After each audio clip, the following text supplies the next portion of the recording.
Bonjour, bonsoir tout le monde. Bienvenue à ce troisième épisode du podcast Les Pissenlits. On est aujourd'hui vendredi le 27 mars 2020. On est en pleine période de pandémie liée au coronavirus. Depuis quelques semaines, c'est sûr que on vit dans une espèce de psychose sociale, mais en même temps, parallèlement à ça, on voit un paquet d'initiatives tripantes d'entraide spontanée qui se mettent en place, étant donné que la majorité d'entre nous, on est pas mal tout en confinement et on se retrouve souvent aussi beaucoup devant nos écrans. On voit ça popper dans les médias sociaux puis sur le web en général.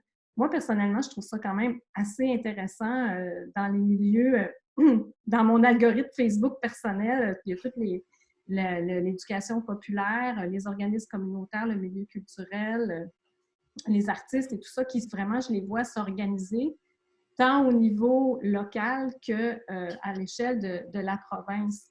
Fait que c'est sûr qu'en ce moment, c'est génial qu'on ait encore accès à tous ces outils de communication numérique-là. Ça nous permet de rester connectés, même si on est chacun chez soi, tout seul ou en petite gang.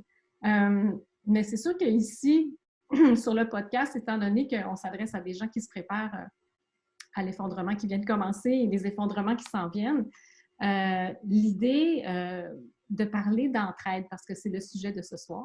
On va parler d'entraide. D'ailleurs, on va parler d'entraide probablement dans plusieurs épisodes dans les semaines qui s'en viennent. On ne sait pas encore combien, mais on va en faire plus que 2. On trouve que c'est un super bon timing de parler d'entraide, mais l'idée, c'est de parler d'entraide d'une façon géolocalisée. Donc, comment créer des liens de proximité, de façon à ce que si le jour arrive où on n'a plus accès au Facebook de ce monde, que les relations entre les gens, les connexions aient été créées à un niveau physique et local pour faire vraiment une résilience, organiser une résilience qui soit territoriale. Alors, c'est de ça dont on va parler aujourd'hui. Et parlant de territoire, juste avec notre Zoom de ce soir, on couvre quand même assez grand de territoire québécois. On est plusieurs de la région de la Naudière. Il y a Noémie et Guillaume qui sont du bas du fleuve à Rimouski.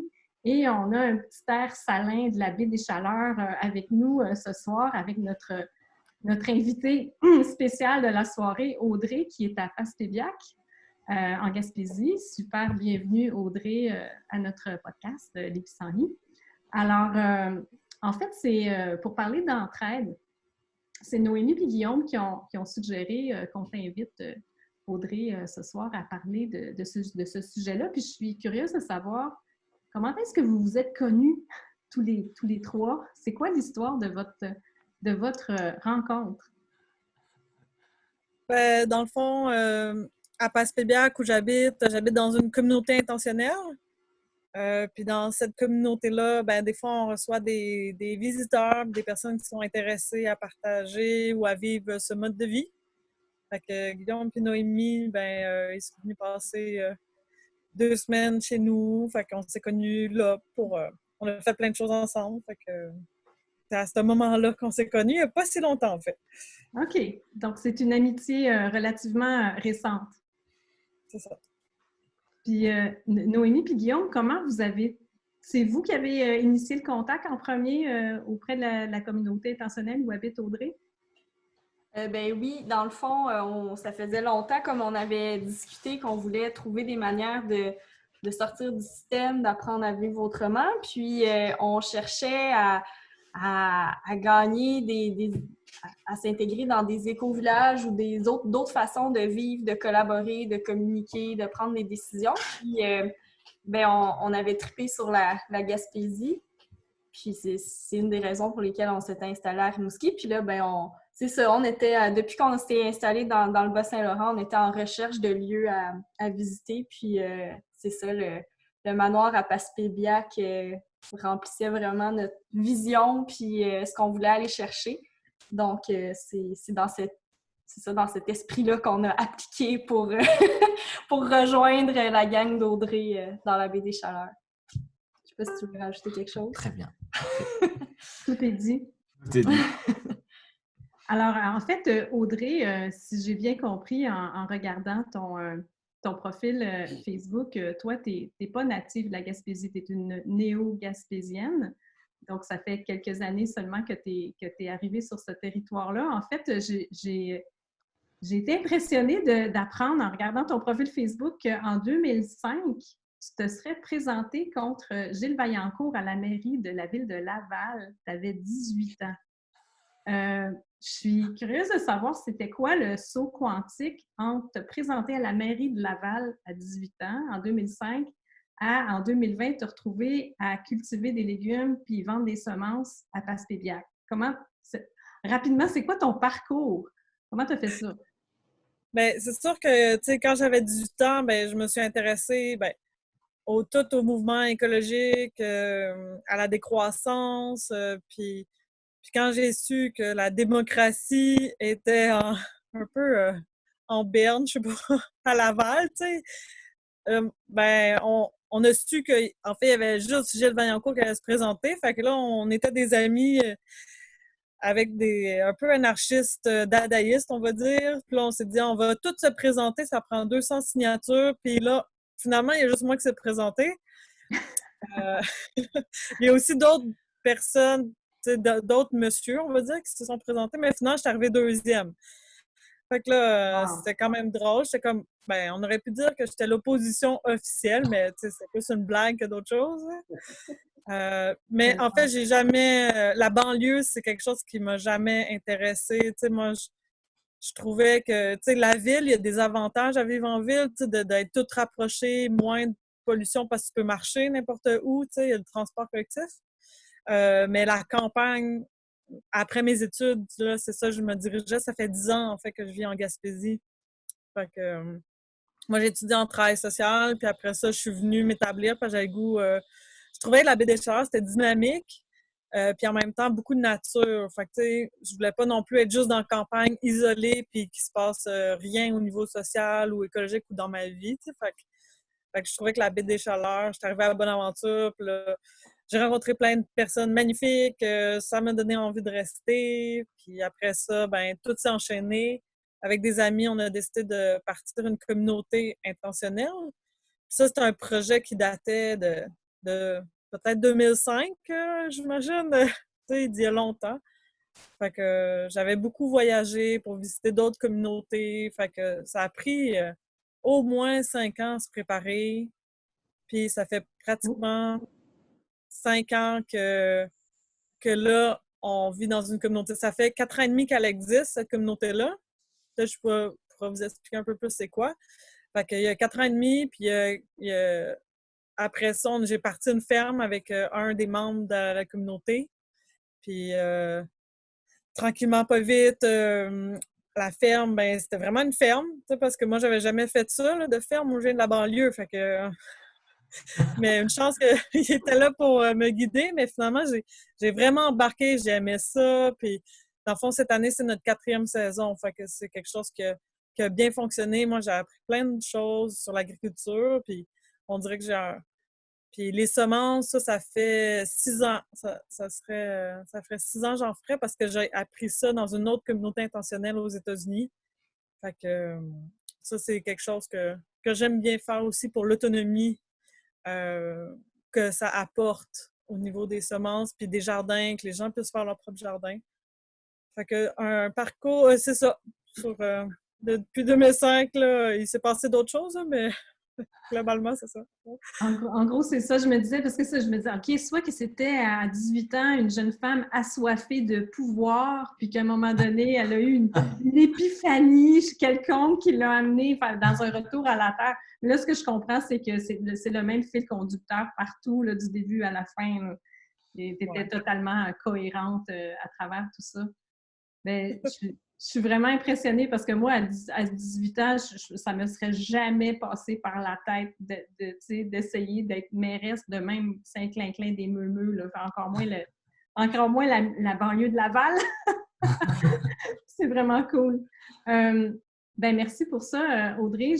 Maintenant, comme ce soir, finalement, notre thématique, c'est l'entraide puis la mise en commun de ressources puis de connaissances dans un groupe de personnes qui habitent dans un même territoire. Est-ce que tu pourrais nous parler de ça? C'est quoi ton histoire, toi, avec l'entraide ou comment est-ce que l'entraide fait partie de ta vie en ce moment?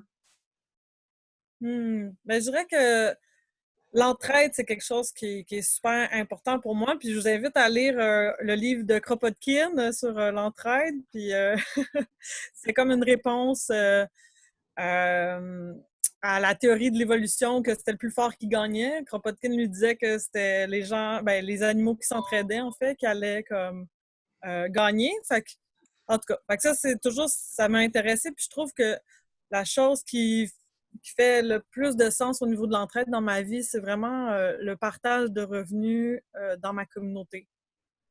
Fait que dans la communauté intentionnelle, c'est ça qu'on a décidé, c'est qu'on partageait à 100% notre revenu. Fait que, admettons, moi, présentement, je travaille social au CLSC. Ben, pas tout le temps, mais une partie du temps, à temps partiel. Puis là, ben, tout l'argent que je ramène, ben, c'est à tout le monde. Puis je trouve que ça rajoute tellement de pouvoir au groupe et aux individus qui composent le groupe. Ça fait qu'on peut être partout, puis c'est pas tout le monde qui est obligé de travailler comme membre de la communauté. Fait que, fait que je trouve que ça, c'est beaucoup d'entraide. Fait qu'en échange, tout le monde travaille à peu près le même nombre d'heures. Ben, tout le monde travaille le même nombre d'heures. Fait que peu importe si tu travailles salarié ou pas salarié, ben, ça te permet quand même de vivre ta vie, puis admettons, quelqu'un va faire du pain, puis quelqu'un d'autre va aller nourrir les poules. En tout cas, on peut tous s'entraider comme ça au quotidien parce qu'on partage la même grande maison, puis en plus, on partage le revenu. Fait que,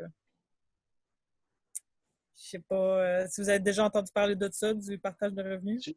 Je suis curieux quand tu dis que tout le monde travaille le même nombre d'heures. Là. Question technique, est-ce que vous travaillez le même nombre d'heures? Mettons, toi, tu dis que tu travailles à temps partiel comme travailleur social. Mettons, si tu fais 20 heures semaine, est-ce que tu travailles un nombre d'heures pour la communauté, puis les heures que tu travailles dans ton travail comme travailleur social sont accumulées avec tes heures de communauté? C'est comme ça que ça fonctionne? Oui, c'est ça. Dans le fond, tout le monde travaille 42 heures, puis tout est compris. 42 Parce que des heures. fois, il y a le travail invisible, tu sais, faire le ménage, s'occuper des enfants, faire la vaisselle, tu sais, cuisiner, bien, tout ça est compris dans le 42 heures par semaine. Fait que peu importe si tu travailles salarié ou pas salarié, ben tout le monde peut avoir accès à cet argent-là. Puis OK. je trouve que ça rajoute beaucoup de force parce que les gens sont intéressés à faire du bénévolat, tu sais, puis on n'a pas tous les mêmes intérêts. Fait qu'à mettons, moi, j'aime beaucoup les groupes écologiques. Il y a quelqu'un d'autre qui s'intéresse plus à la librairie anarchiste queer. Tu sais, chacun peut avoir des intérêts, puis en même temps, ça fait qu'on est un peu partout dans la communauté élargie, je veux dire, parce on a la force financière puis de temps pour être impliqué dans notre communauté.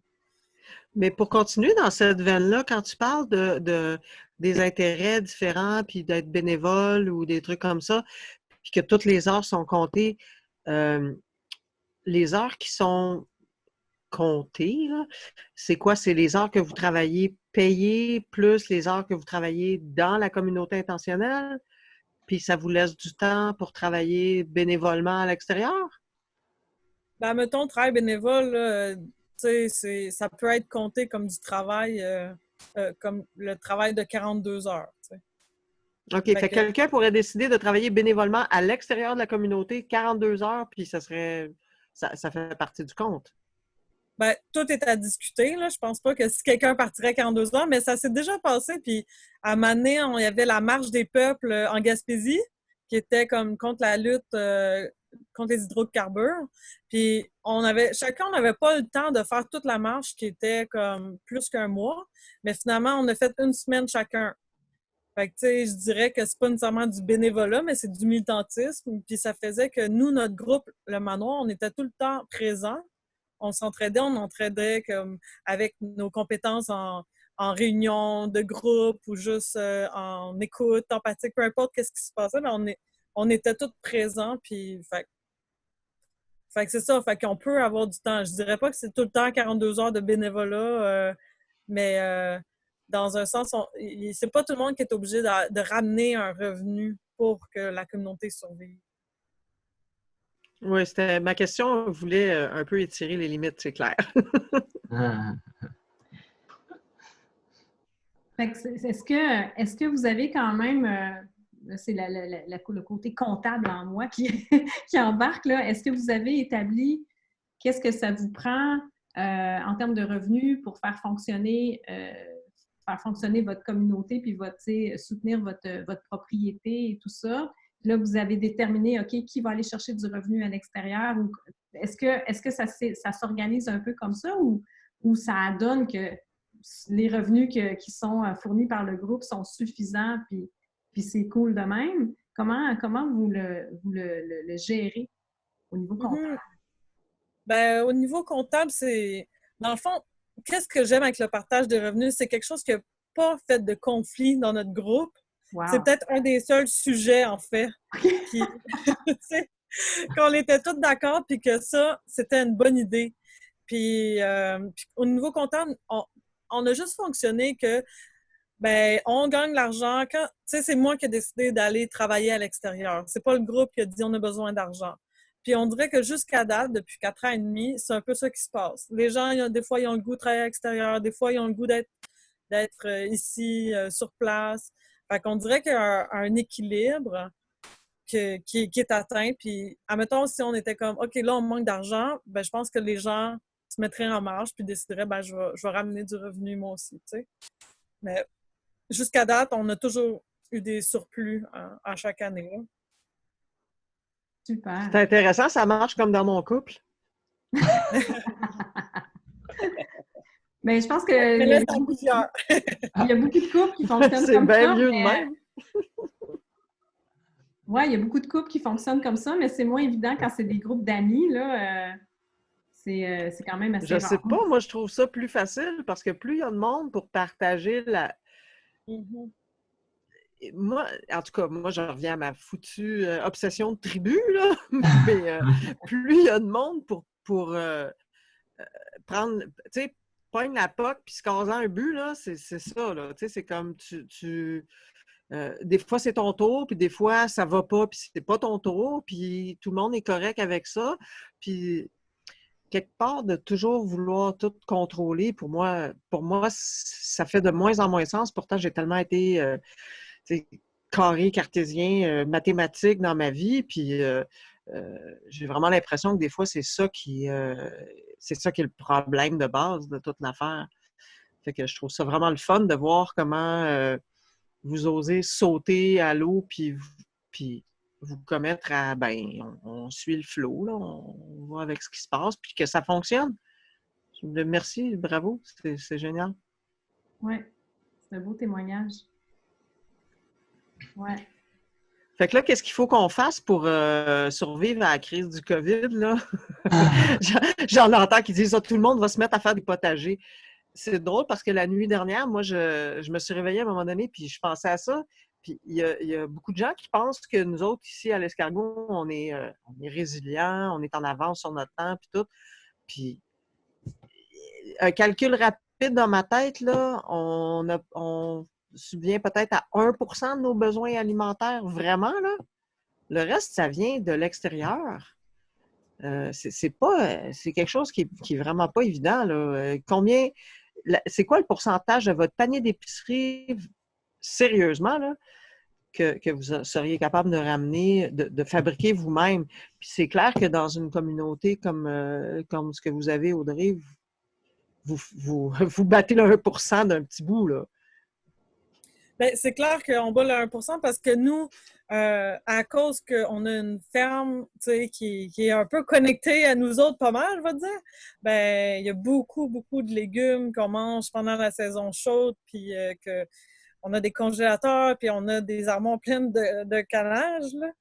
Fait que, mais ça c'est sûr, ça prend de la main-d'œuvre pour faire tout ça, mais c'est une des forces de notre groupe, fait que d'avoir un peu de temps et la main-d'œuvre pour tout. Mais je dirais que je ne sais pas jusqu'à quel pourcentage, mais en tout cas, on est pas mal végétarien globalement. C'est sûr que des fois, on a des poules, fait qu'on on a des œufs. Des fois, il y a des roadkills sur la route, ben on peut prendre les chevreuils qui sont morts. Fait que, tu sais, il y a un peu de viande quand même. On a la mer à côté, fait qu'il y a des poissons. Fait que ça, c'est cool.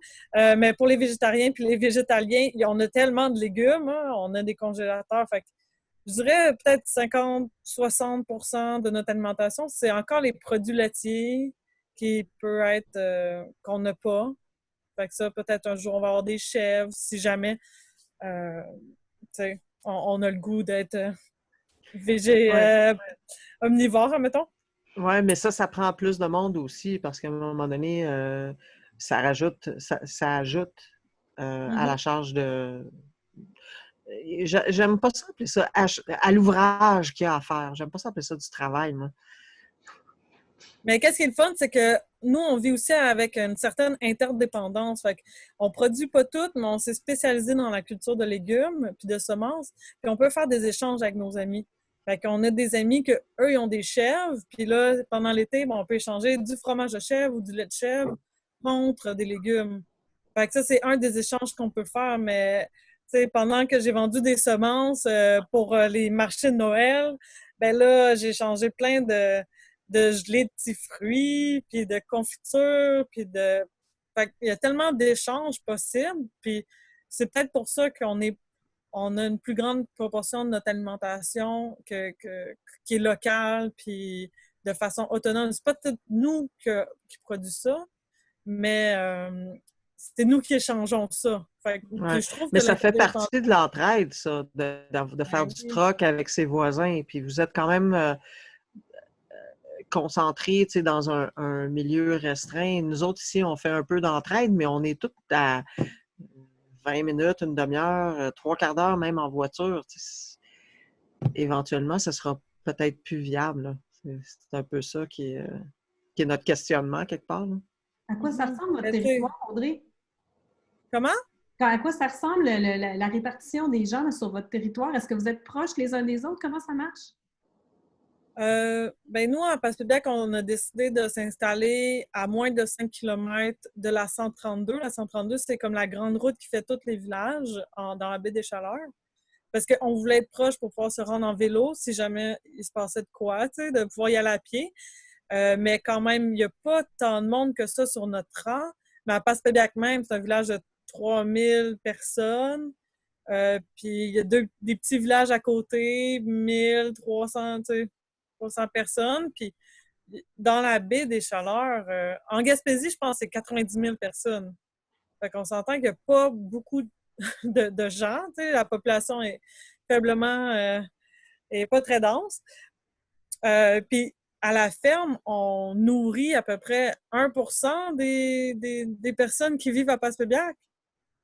C'est vraiment très, très faible. Tu sais. Fait que je pense qu'il y a tellement de choses à faire pour que les gens consomment plus des produits locaux puis biologiques aussi. Beaucoup de potentiel. Ouais. Je pense qu'il y en a partout au Québec du potentiel. Là. Oui, Oui, c'est surtout ça qu'on a. C'est surtout du potentiel.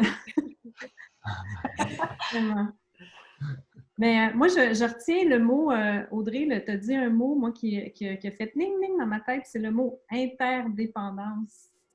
J'aime beaucoup ce mot-là, qui est lié avec l'entraide, finalement. Fait que c'est d'accepter, à quelque part, de rentrer dans une dynamique d'entraide, c'est d'accepter d'être interdépendant avec d'autres groupements ou d'autres personnes. C'est pas juste d'être autosuffisant pour soi puis aller donner un petit coup de main au voisin parce qu'il y en a de besoin. C'est vraiment décider, OK, moi, je suis bon là-dedans, je vais développer ça. Toi, tu es bon dans telle autre affaire. On va se faire du troc entre nous puis de s'organiser selon les forces de chacun. Est-ce que dans la baie des Chaleurs, vous commencez à avoir ce genre d'organisation-là, d'une interdépendance structurée, on va dire ça de même, ou si ça se fait encore plus de manière fluide ou ça arrive de même, ou comment ça se passe? Je pense que c'est encore assez fluide comme interdépendance, mais on a un réseau de personnes avec qui on fait des échanges régulièrement. Fait que je sais pas c'est quand que ça va s'organiser encore plus, mais je pense que c'est un concept qui pourrait être mis de l'avant un peu plus. Parce qu'ici, comme dans d'autres endroits, on a un genre d'accorderie qui s'appelle celle de mer, où que les gens peuvent échanger du temps.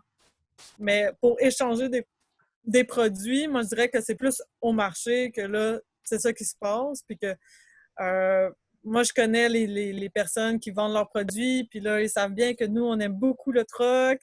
Fait que, tu sais, on peut échanger de cette manière-là. Puis des fois, on les échange contre des services, la massothérapie, l'ostéopathie, l'acupuncture. Tu sais, il y a beaucoup de monde qui sont intéressés aussi par des services. Puis à un moment donné, j'ai des amis, tu sais, qui voulaient tout faire, tu sais, le jardin, les poules, tu sais. Genre, mais à un moment donné, tu peux pas tout faire.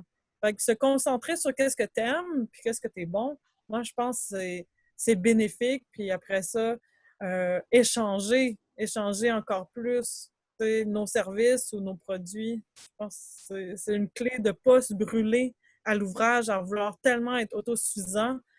Ça, c'est difficile pour le moral parce que tu n'arrives jamais. Tu sais, il y a les abeilles, là, il faut que tu fasses telle autre affaire.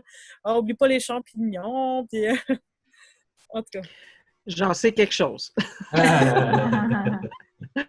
Non, on n'était pas partis pour être juste un couple ici d'ailleurs, là, mais même si on avait été 2 couples, je pense que c'est clair que c'est pas suffisant. Ça prend vraiment une communauté, ça prend vraiment une tribu, un village. Il y a beaucoup de choses à faire pour que les humains soient capables de survivre parce que on n'est pas comme les coyotes là, qui sont capables de vivre tout seuls dans le bois. Là. Et Audrey, comment tu as réussi à développer ce réseau-là avec les personnes autour de toi? Est-ce que c'est par des moyens un peu différents, comme tu vas à une soirée de danse et tu rencontres les mondes et ensuite tu forges des contacts, ou c'est vraiment au marché, ou c'est vraiment tu as fait exprès d'avoir un rendez-vous pour l'entraide? Bien, c'est sûr que dans la baie des Chaleurs, on est chanceux parce qu'on a un local autogéré qui nous permet des rencontres dans le milieu alternatif. Puis ça fait peut-être 5 ans que ça existe. Fait que c'est sûr que ça aide à rencontrer des gens qui seraient intéressés à être interdépendants. Fait que ça, je recommande ça dans toutes les régions, dans tous les petits coins, mais pour répondre à ta question, répète-la donc. Comment tu as fait pour développer ton réseau, en fait? Des gens pour faire l'interdépendance? Ben, c'est sûr que moi, quand je suis arrivée en Gaspésie, je connaissais absolument personne. Puis moi, j'ai décidé d'inviter les gens à souper. Fait que c'est aussi simple que ça, mais de juste inviter. Je rencontrais quelqu'un que je ne connaissais pas, ben viens donc souper chez moi, tu sais. Mais j'ai trouvé que c'était un moyen qui a facilité mon intégration. Puis là, j'ai commencé à connaître vraiment beaucoup de monde. Puis ça a tissé beaucoup mes liens. Mais il y a plein de choses qui s'est passées pour continuer à les maintenir. Puis la première année que le manoir existait, on avait des thématiques par mois. Puis il y a un mois qu'on s'est dit ça va être le service.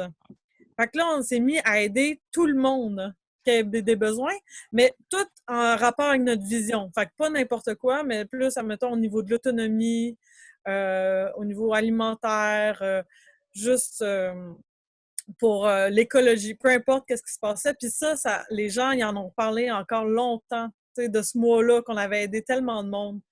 Fait que ça crée des moments d'interdépendance, ça crée de la connexion. Fait que, puis des fois, on a organisé des colloques, ben, des genres de colloques.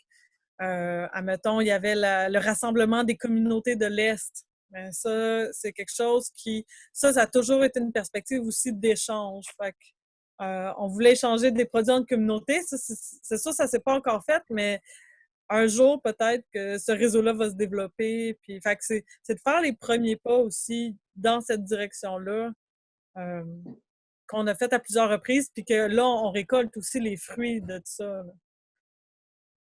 Ouais, finalement, il faut passer à l'action. Il faut faire quelque chose. Il ne faut juste pas rester assis là à rêver. C'est une bonne chose de rêver, mais éventuellement, c'est vrai que si on veut se relier aux gens, il faut parler au monde. Puis je trouve ça admirable ce que tu as fait d'inviter comme ça plein de gens à souper chez toi. C'est vraiment cool. J'aimerais ça, tu as parlé d'un local qui était disponible pour vous autres, ben pour les initiatives alternatives, je sais pas quoi. Ça vient d'où? C'était quoi? C'est quoi ce truc-là? Tu dis on devrait faire ça, mais j'aimerais un petit peu plus de détails, je pense. J'aimerais ça faire ça.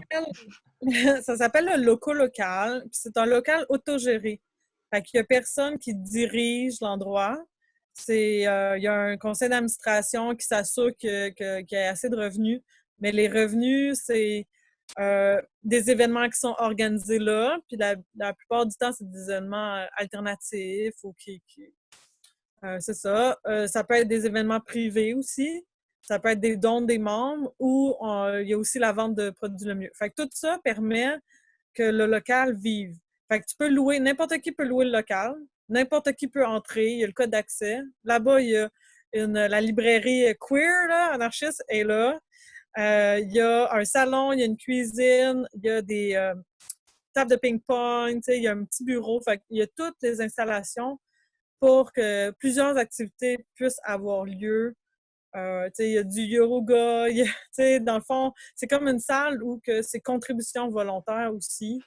Tu n'es pas tout le temps obligé de tout payer. Fait que tu peux aller prendre une tisane là-bas, tu n'es pas obligé de payer. Fait que ça inclut tout le monde. Hein. C'est pas juste les personnes riches qui vont là. Mais le local, il appartient à qui? Il est arrivé là comment?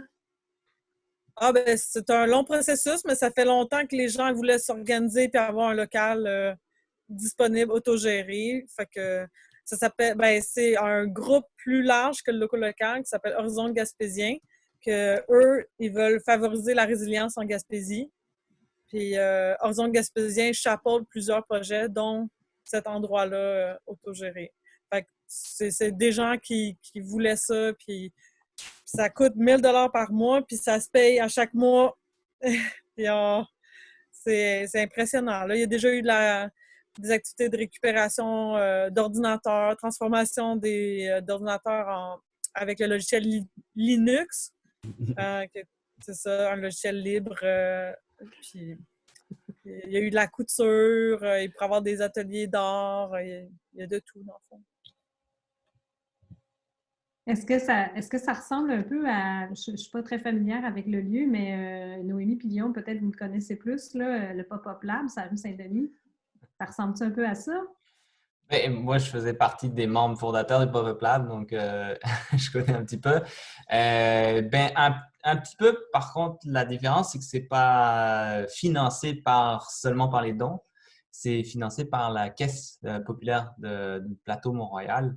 Donc, le loyer et l'électricité est payé par eux. Mais tout le reste, c'est nous qui gérons. On se fait nos propres... on faisait, parce que je n'y suis plus, propres choix de direction de l'espace. On ouvrait aussi aux des événements gratuitement ou autrement, c'est des gens qui donnaient un petit don. Mais si les événements étaient payants, c'était un petit pourcentage. Donc, quelqu'un qui voulait faire une projection de film documentaire, mais qui voulait quand même avoir un petit revenu, il pouvait faire ça. Mais des gens qui étaient un service communautaire qui n'avaient pas du tout d'argent, ils pouvaient faire un levée de fonds gratuitement. Donc, ça permettait vraiment d'accueillir une différence de personnes. Et la journée, la grosse différence par rapport à local, c'est que c'est un espace de travail partagé. Donc, tu viens travailler et tu ne payes rien du tout. La seule chose qu'on demandait aux gens, c'est que si tu restes à long terme, genre plus qu'une semaine, un mois, tu t'impliques un peu et tu essayes de faire fonctionner l'espace et c'est ça, avec une autogestion. C'est rock and roll quand même, là. Ça marche pas toujours parce que si les gens restent pas trop longtemps, ils veulent pas trop s'impliquer. Il y a des gens qui restent pas longtemps qui veulent s'impliquer. Les gens qui restent longtemps, c'est fluctuant. Ils ont beaucoup de travail aussi avec leur entreprise. Donc, c'est pas pareil qu'une communauté où tu vis avec des gens et que tu es obligé de faire affaire avec les personnes autour de toi. Là, c'est comme tes entreprises, tu as des intérêts un petit peu différents. Donc, voilà, d'entreprise. Mais en commun, oui, c'est bien. Et quand tu travailles, tu es vraiment focusé dans ton travail. Donc, des fois, ça favorise pas forcément l'échange. Donc, c'est des bonnes idées, c'est bon, ça fait des contacts, mais il y a des points négatifs aussi et ça reste dans le contexte pour faire de l'argent en tant qu'entreprise. Mais c'est en contexte urbain aussi. Tu sais, Montréal, c'est extrêmement gros. Ouais. Puis, c'est ça, il y a beaucoup de va-et-vient, tandis que dans une communauté plus petite, comme ici à Chersey ou à Passepébiac ou dans Baie-des-Chaleurs, dans ces coins-là, les gens sont captifs un peu de leur situation. Fait que c'est peut-être plus facile à organiser puis à autogérer. Mais c'est quand même peut-être une idée à retenir que tant qu'on n'est pas complètement effondré, les caisses populaires, ils supportent des projets comme ça, en fait, un peu partout, là, qui ont à voir avec l'environnement, qui ont à voir avec le développement communautaire, puis le développement en dehors des zones urbaines aussi, là. Absolument. Et bon, c'était un projet pilote et franchement, je n'ai pas d'action dans des jardins, mais la volonté des personnes de la caisse, c'était vraiment très altruiste. Et oui, ils dépensent de l'argent. Oui, ça fait quand même un renom pour eux, mais c'était pour favoriser l'entraide entre les gens, s'entraider pour les entreprises, mais plus que ça, pour des projets de la communauté autour d'eux. Et c'est génial parce que, ben oui, ça permet de commencer ce genre de projet, mais en même temps, ça crée une dépendance aussi. Et avec le temps, on essaie de réfléchir à savoir est-ce qu'on fait un modèle semi-payant, nanana, pour qu'on puisse payer les loyers. En ville, ça coûte beaucoup plus cher les loyers. Donc, 1000 pièces, c'est bien. Ouais. Donc, c'est ça. À long terme, ça ne marche pas. Parce que c'est une dépendance comme au gouvernement, aux subventions, à des entreprises. Mais quelque part, je pense qu'on est tous un peu pris dans cette espèce d'entre-deux où on pense à l'effondrement, mais on est encore dans ce qui se passe maintenant, puis toutes ces choses-là existent. Autant j'écoute les nouvelles, puis ça me désole là, d'entendre comment ils vont supporter l'économie en nous faisant payer des dettes pour les millénaires à venir. Là, mais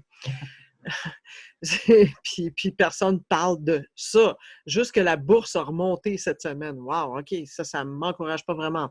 Mais dans une communauté comme vous avez, Audrey, c'est vraiment plus en vase clos, non? Dans une région plus isolée. Est-ce qu'il y a quand même plus de... Est-ce que toi, tu vois plus de contact avec les gens autour de toi?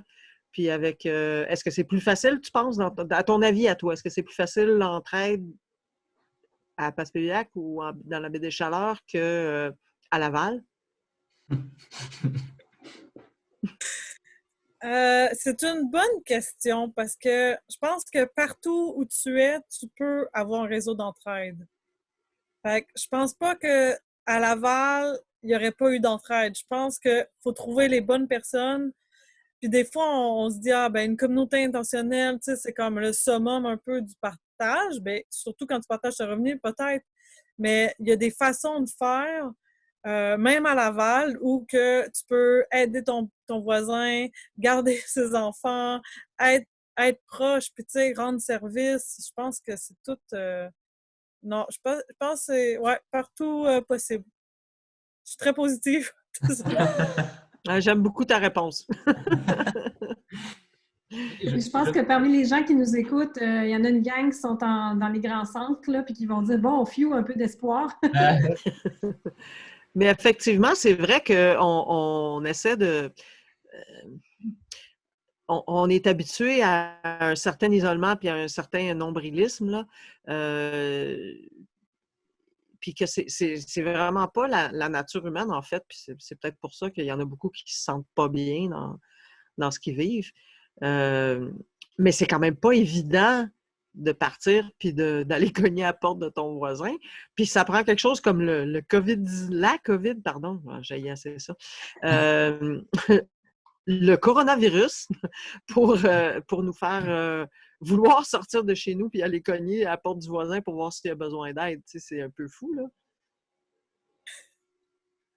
Mais tu sais, c'est pas parce que, admettons, à Passepébiac, là, nous, notre voisin, il pense qu'on est une secte. Fait que là, il nous aime pas pantoute. Oh, je connais ça!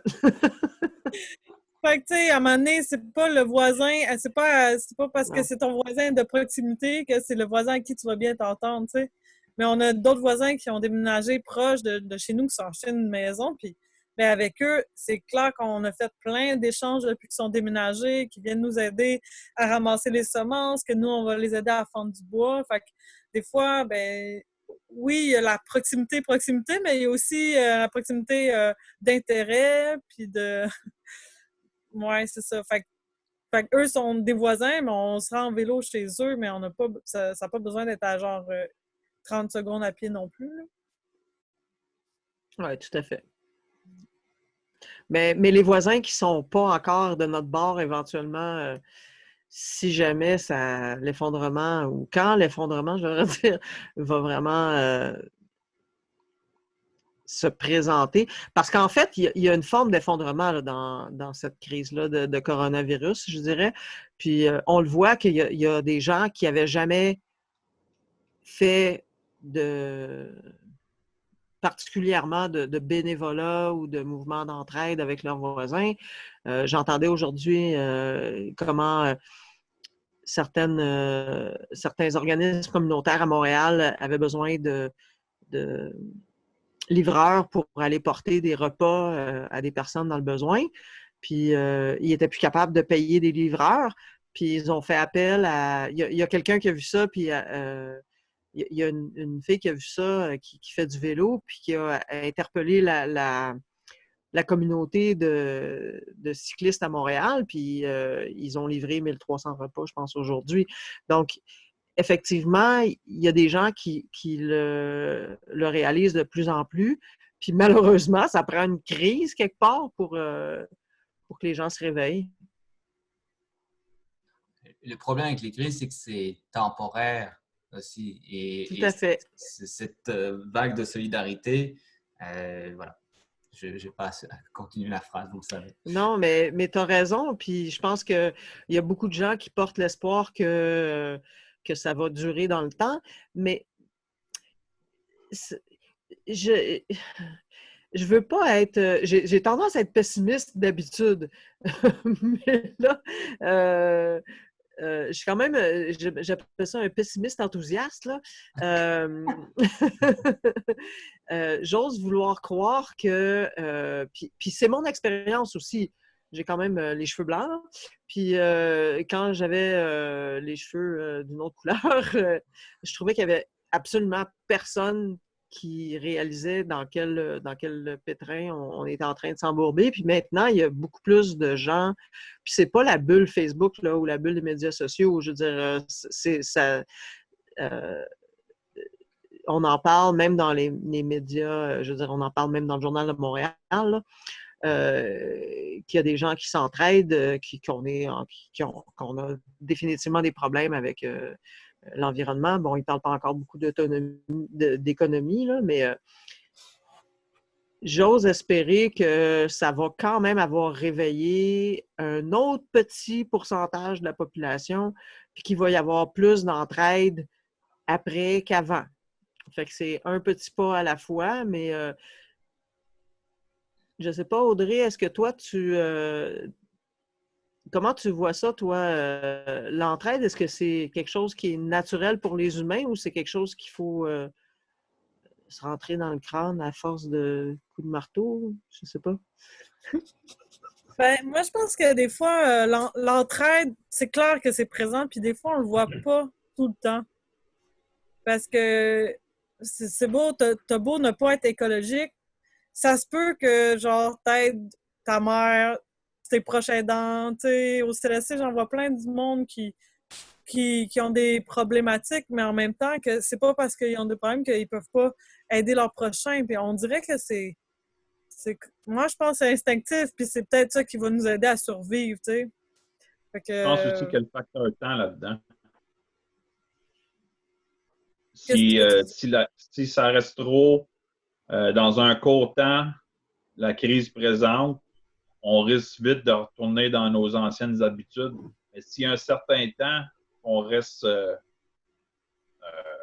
dans un monde qui change là, en ce moment, là, mais je pense que des réseaux d'entraide vont pousser plus, mettons, là, on est dans les 2 premières semaines. Là, mais d'ici 1 mois, 2 mois, 3 mois, cet été, le monde va vouloir sortir, ils vont vouloir être dans l'action, ils vont vouloir faire des trucs. Puis, ben, le temps qu'on va y avoir pensé, moi, je pense qu'il y a des initiatives qui vont pousser bientôt. Là. Oui, puis ces initiatives-là risquent d'être plus solides aussi. Parce que tu peux faire tu peux faire une action envers quelqu'un à un moment donné, puis là, ah oui, OK, ça satisfait, puis c'est correct. Mais si tu le fais à répétition, puis que tu crées des liens, ça a plus de chances de durer dans le temps, dans ce sens-là aussi, même une fois que la crise est résorbée. Ouais. Moi, je pense que Tu parlais des vélos tantôt, de la livraison. En ce moment, à Montréal, c'est même pas considéré comme un service essentiel. Les ateliers de réparation sont fermés. Ben, c'est peut-être quelque chose qui va changer avec le temps, puis ça va peut-être rester durable. Le monde va peut-être se rendre compte que les vélos à Montréal, c'est quelque chose d'essentiel, c'est quelque chose d'utile, puis on peut faire de quoi avec ça, puis pas juste s'en servir comme bénévolat, mais finir par les payer. Puis peut-être que ton voisin, Audrey aussi, avec le temps, va se rendre compte que c'est pas nécessairement une secte, là, mais qu'il y avait quelque chose de bon dans ce que vous faites. Il va peut-être changer d'idée après 2-3 mois de confinement, mettons. Là. Mais Audrey, tu l'as-tu invité à souper, ton voisin? on a beaucoup fait pour se rapprocher. Là. Il a offert, on a offert des cannages. Lui-même nous a donné des cannages, mais dans le fond, c'est... je pense qu'il y avait eu des mauvaises expériences avec des voisins précédents. Puis, ça revient toujours à la peur, hein, finalement. Oui, il y avait clairement une peur, oui. Mais on s'est dit un jour peut-être, c'est pas à un moment donné. Mais moi, je pense que l'entraide, moi, je le vois pas. Qu'est-ce que vous dites on n'est pas à Montréal ici, on voit pas s'il y a tellement de monde qu'ils se sont réveillés puis là, ils vont s'entraider, tu sais.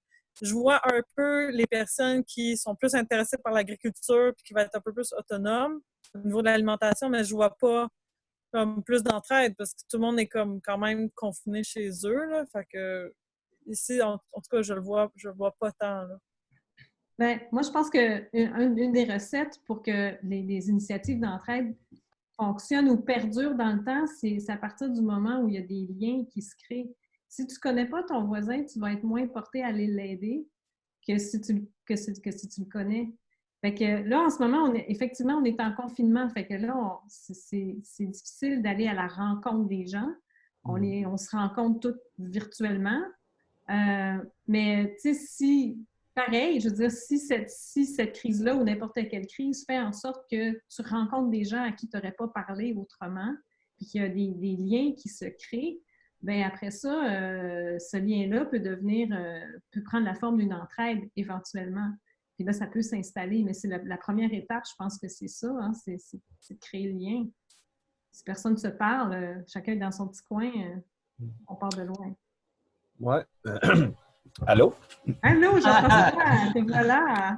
Ouais, je voulais intervenir par rapport à ça, par rapport à l'entraide. Puis, je pense naturellement, les humains, ils vont chercher à s'entraider dans la mesure qu'ils peuvent, mais le type de réveil qu'on parle, mettons, par rapport à l'environnement, par rapport aux crises écologiques, puis tout ça, je pense que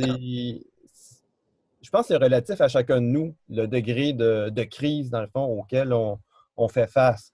Fait que si c'est une crise, mettons, il manque du riz, mettons, dans ton armoire, bon, ben tu vas aller voir le voisin, puis tu peux lui demander, mettons, s'il y a du riz. Oui.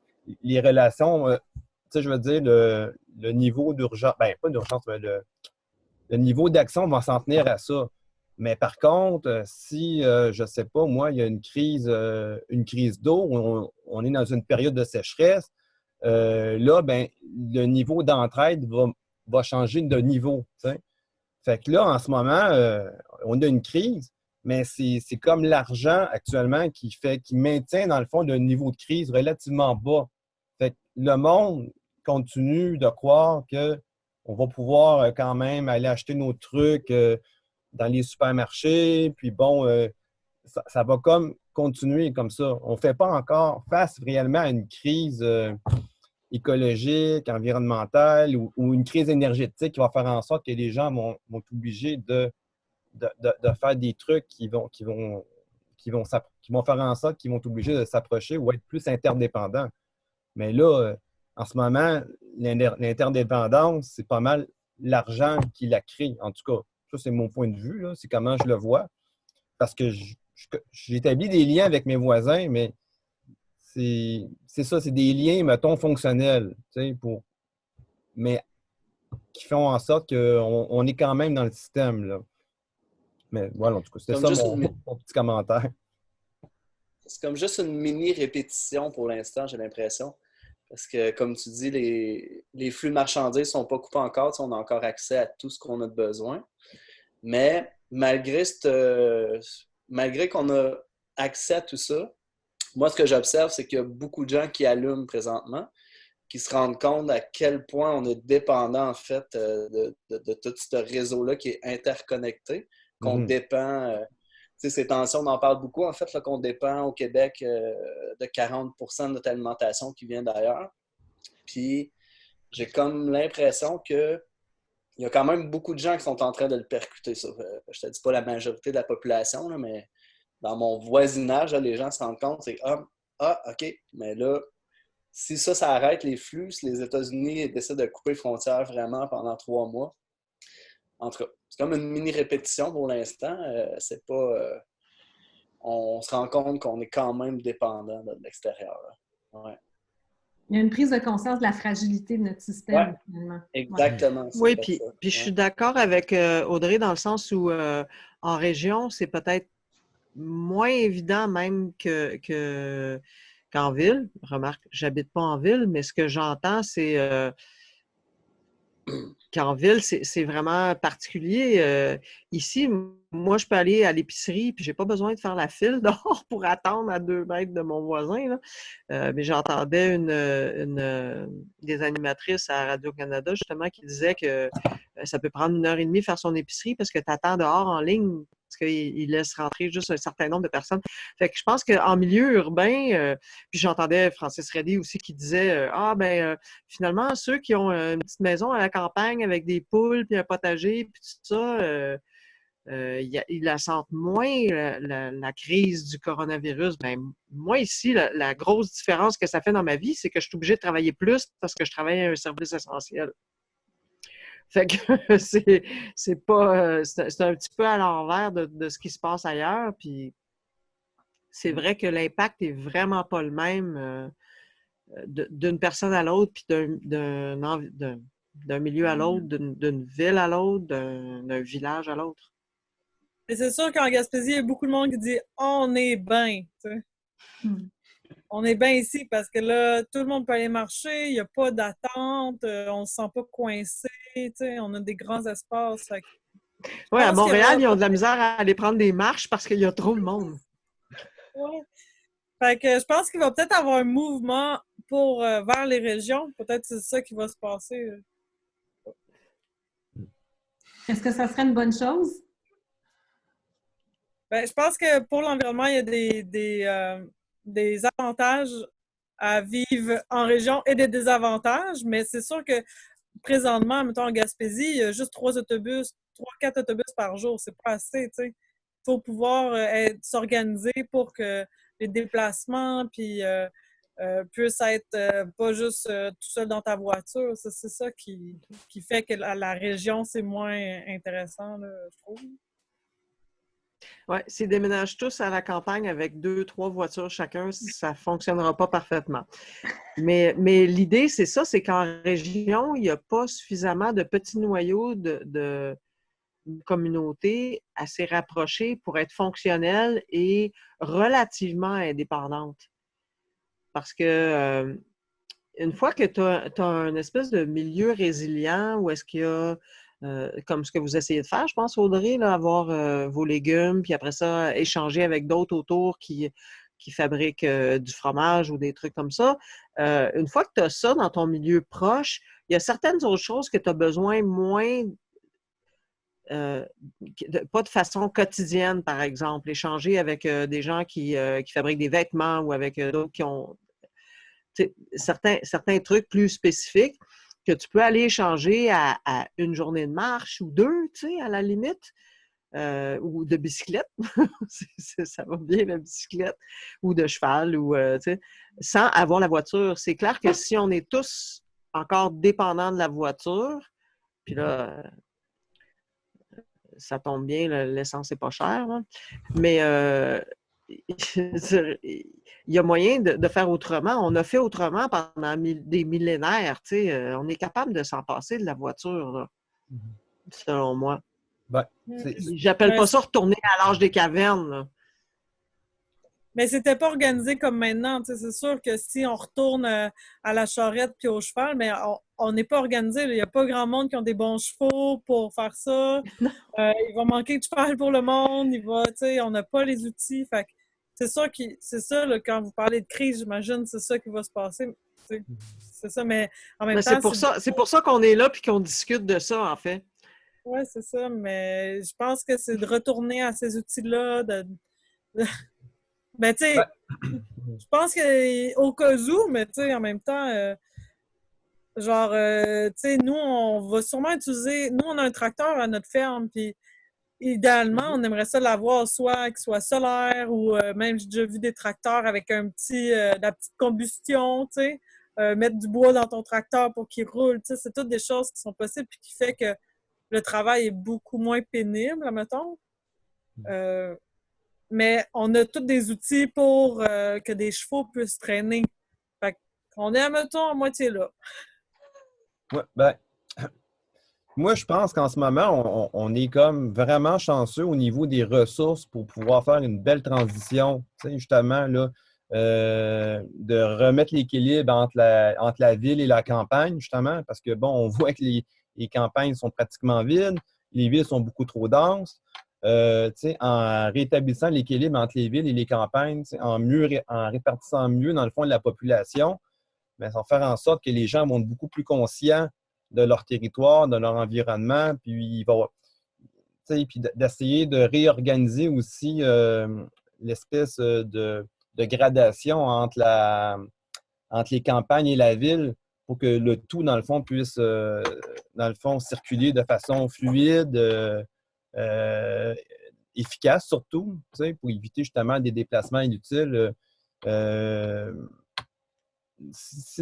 tout cas, il y aurait un travail à faire là, mais ça demanderait Mais c'est quelque chose qui pourrait être entamé assez facilement. On a tous des voitures, fait qu'on peut tous commencer à être conscients de dire, bon, j'ai une voiture, j'ai un moyen de transport. L'idée, c'est pas de revenir au cheval, mais c'est d'organiser sa vie pour faire en sorte que tu en as le moins de besoins possible.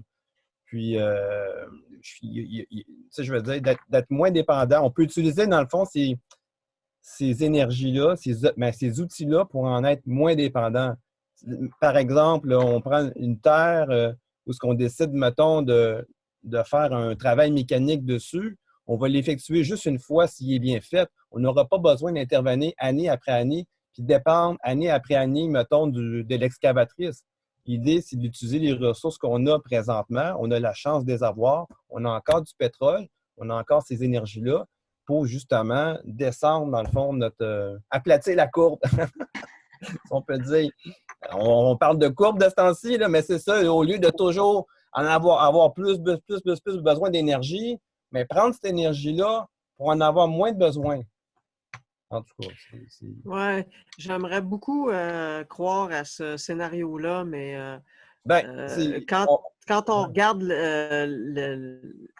ce qui se passe depuis les dernières crises, c'est pas évident qu'après, ça va Ben non, devenir plus sensé. Ouais.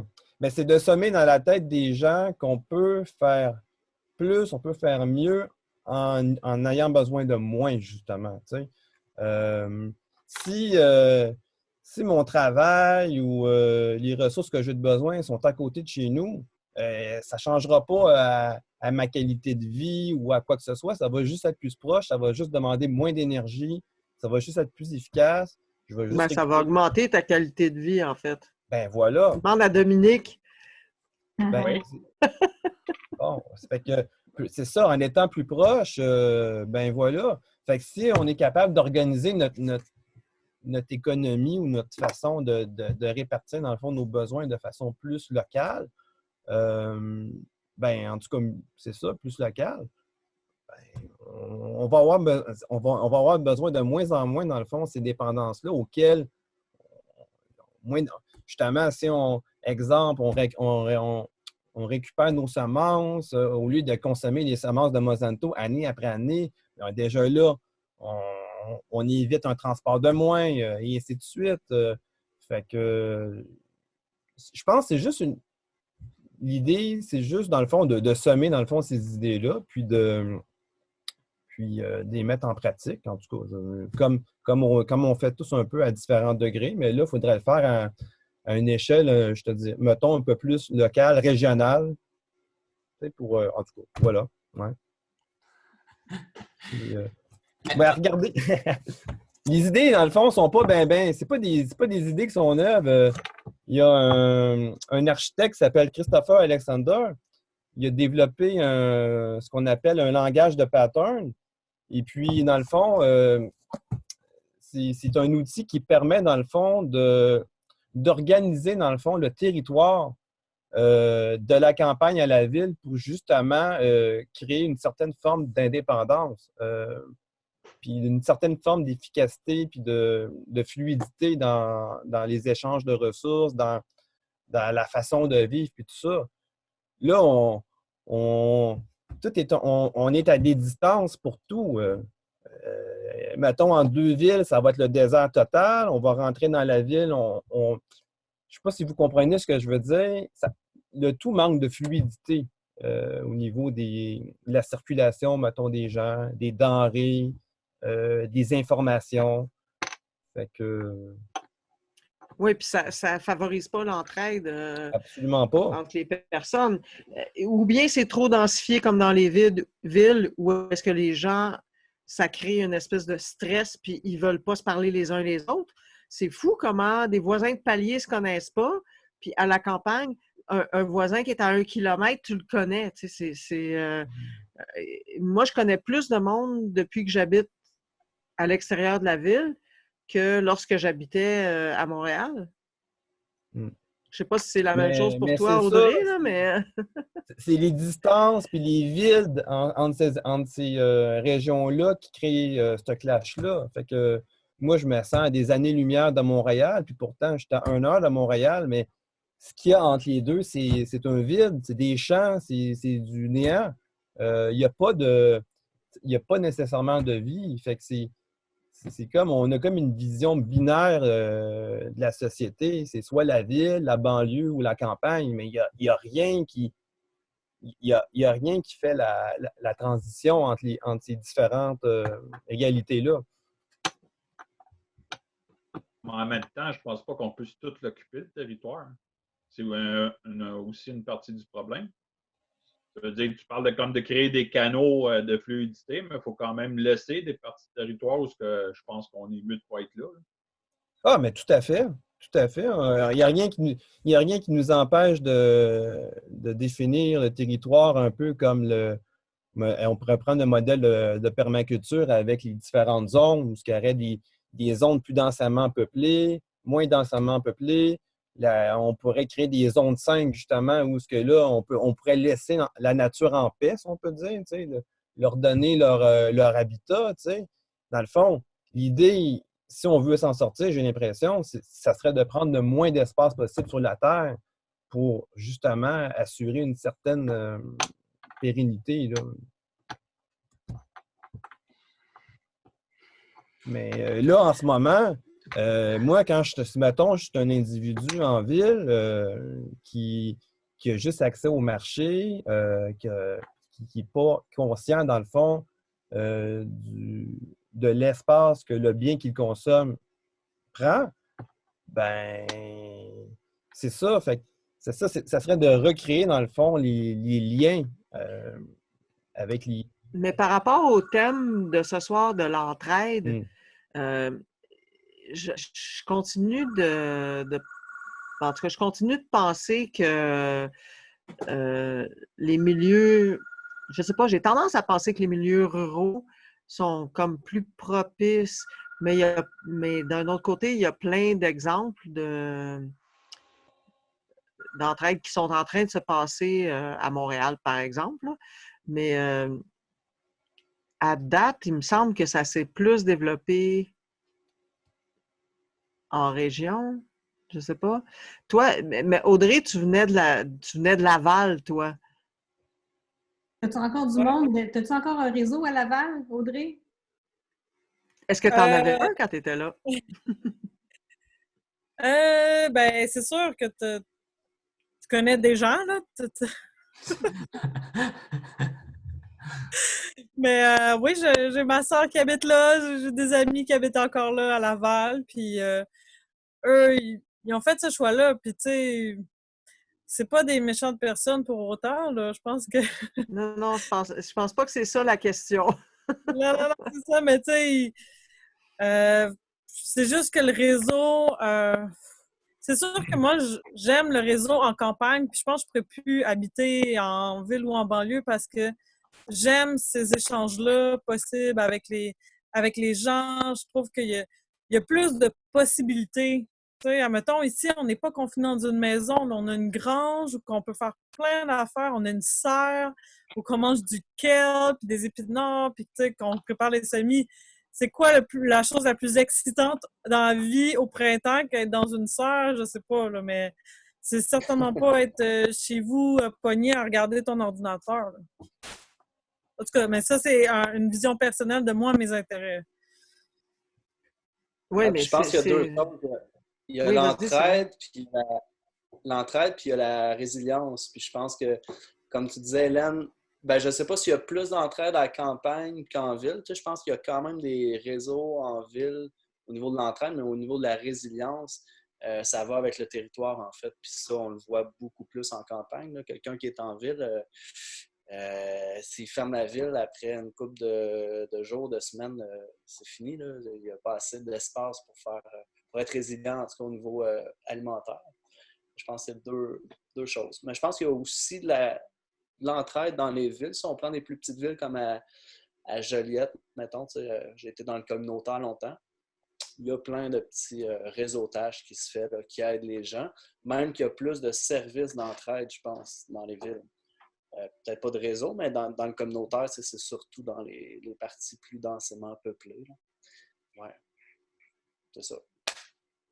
Oui, c'est une bonne réflexion parce qu'effectivement, c'est plus facile d'intervenir dans des endroits densément peuplés. Mais quelque part, j'ai l'impression que c'est moins facile pour l'humain en tant que moi, en tant qu'humain, en tout cas, là, de m'impliquer dans un endroit où il y a des millions de personnes. Là, j'ai comme l'impression de ne pas savoir par où commencer, tandis qu'ici, on est juste 5000 à Jersey, puis sur un immense, vaste territoire. Là, c'est plus grand que l'île de Laval, justement. C'est assez simple. C'est toujours les mêmes, là. Ouais. Oui, c'est ça. Ça serait peut-être intéressant dans un éventuel podcast d'inviter des gens qui sont dans des réseaux d'entraide urbains, là, dans les grands centres là, comme Montréal. Oui. Pour voir avoir. Parce que là, on est tous du monde qui habite à la campagne, là, ici, là, à soir. Là.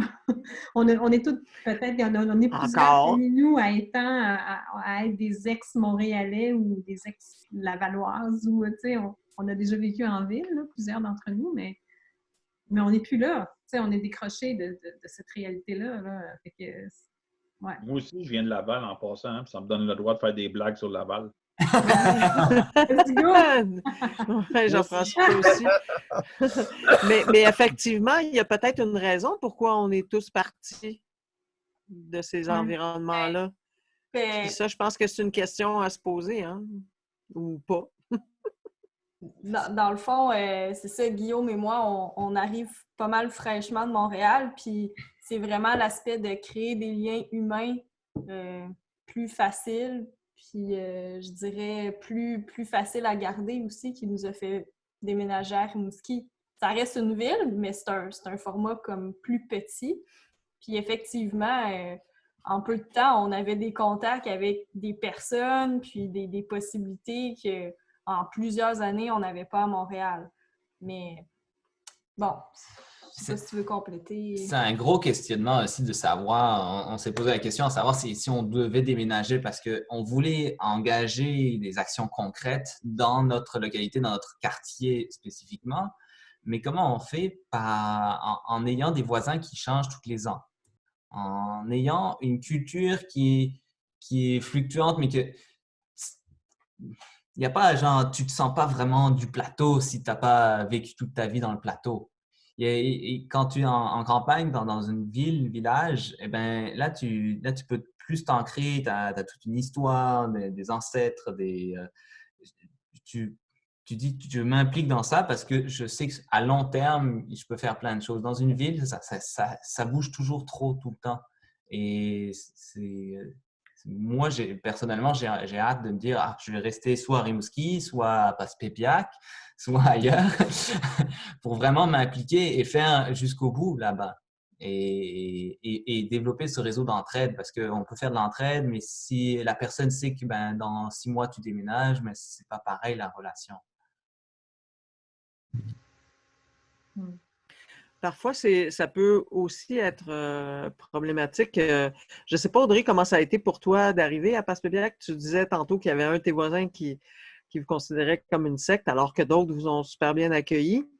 Mais on entend, en tout cas, quand nous, on est venus s'installer ici il y a une quinzaine d'années, on entendait souvent parler de la mentalité de village, où est-ce qu'il y a... Puis je le vois encore même ici un peu, ceux qui sont là de souche, toujours cette expression géniale, et ceux qui sont les nouveaux arrivants un peu, là. Puis les immigrants quelque part. Puis étrangement ici, c'est beaucoup les nouveaux arrivants, ceux qui viennent ici, qui viennent prendre leur retraite ou qui avaient une maison ici depuis beaucoup d'années, mais qui venaient juste comme villégiateurs, mais qui ont adopté la place puis qui veulent venir ici s'installer pour leur retraite, qui s'impliquent au niveau communautaire. C'est vraiment, moi je le vois parce que je travaille dans les cuisines communautaires ici, puis les bénévoles qui travaillent avec moi, c'est beaucoup des nouveaux arrivants. Mais je pense qu'on vit la même chose ici en Gaspésie. Il y a beaucoup de mes amis, c'est des nouveaux arrivants. Des fois, ça fait 40 ans qu'ils sont là, 50 ans, mais c'est encore des nouveaux arrivants. Puis, mais c'est correct, ils ont fait leur vie, ils ont eu des enfants. Puis, mais il y a comme tout un réseau qui se crée un peu comme vous, qui c'est des gens impliqués, qui veulent vivre d'une manière quand même soit alternative, soit un peu, pas ce qu'on entend à Laval, là, métro, dodo, boulot, là, c'est plus large que ça, mettons. Fait que j'ai une amie, elle a 70 ans, ça c'est quelque chose que j'ai beaucoup aimé dans les régions, c'est d'avoir une panoplie d'âge dans ton environnement. Fait que j'ai des amis de 2 ans, comme j'ai des amis de 75 ans, puis elle disait qu'il y avait un lien entre le retour à la Terre qu'elle a fait il y a 40 ans puis notre retour à la Terre. Puis elle, c'est quelque chose qui est vraiment important pour elle. Puis l'entraide, ben, elle voit que c'est quelque chose que peut-être que disparu un peu, mais qui revient. Puis dans le fond, on est dans un mouvement comme ça. Est-ce que la crise du COVID va nous amener plus loin dans ce mouvement-là? Mais je pense qu'il y a quelque chose qui se passe. C'est comme Elle a dit que c'était comme un deuxième retour à la Terre. Mais parlant justement du coronavirus, est-ce que toi, ça reste encore relativement récent, là, mais est-ce que toi, tu observes un impact dans ta gang, dans ta communauté jusqu'à date, que ce soit positif ou négatif? Est-ce que tu remarques des changements qui sont en train de se dessiner dans le réseautage ou dans l'entraide? Bien, nous, on est 6 qui vit au manoir présentement, puis je pense que tout le monde qui est au manoir apprécie énormément leur présence ici, puis je pense que ces crises-là rendent plus fort aussi, tu sais, quand t'as comme pas un ennemi à l'extérieur, mais tu sais, des fois, on dirait que ça nous rassemble plus, juste nous, notre petite communauté, ça nous rend plus fort en nous. Fait que ça, c'est quelque chose de, je pense, bénéfique, admettons, pour notre petite gang. Puis plus loin, pour plus de personnes, je dirais que c'est vraiment l'autonomie alimentaire qui a le plus parlé. Mais on dirait que j'évite quand même beaucoup les réseaux sociaux de ce temps-ci, fait que je suis pas au courant de tout, qu'est-ce qui se dit. Puis tous mes amis sont confinés, fait que, tu sais, des fois, on peut se voir pendant une marche, mais c'est ça, je sais pas c'est quoi, je sais pas c'est quoi la suite, là. Dans un sens, on dirait que je m'imagine que ça va être un peu comme avant, mais les gens, tu sais, vu qu'on sent pas la crise, moi, je la sens pas. Comme un de Jean-François qui disait, on dirait, ou je me rappelle plus qui, mais tu sais que vu que les épiceries, il y a encore des choses dans les épiceries, il y a pas, on n'est pas en situation de manque. Fait on dirait que la crise, en tout cas, il y a bien du monde, je sais pas s'ils la sentent tant que ça. Mais ça, c'est mon avis ici. Mhm. Ouais, Je pense qu'il y a une pas mal grosse différence entre les régions puis les gros centres urbanisés au Québec par rapport à cette crise-là. Et d'ailleurs, j'entendais ma voisine ici, la mairesse de Val-David, qui exhortait les urbains à pas tous s'en venir au chalet parce que ça crée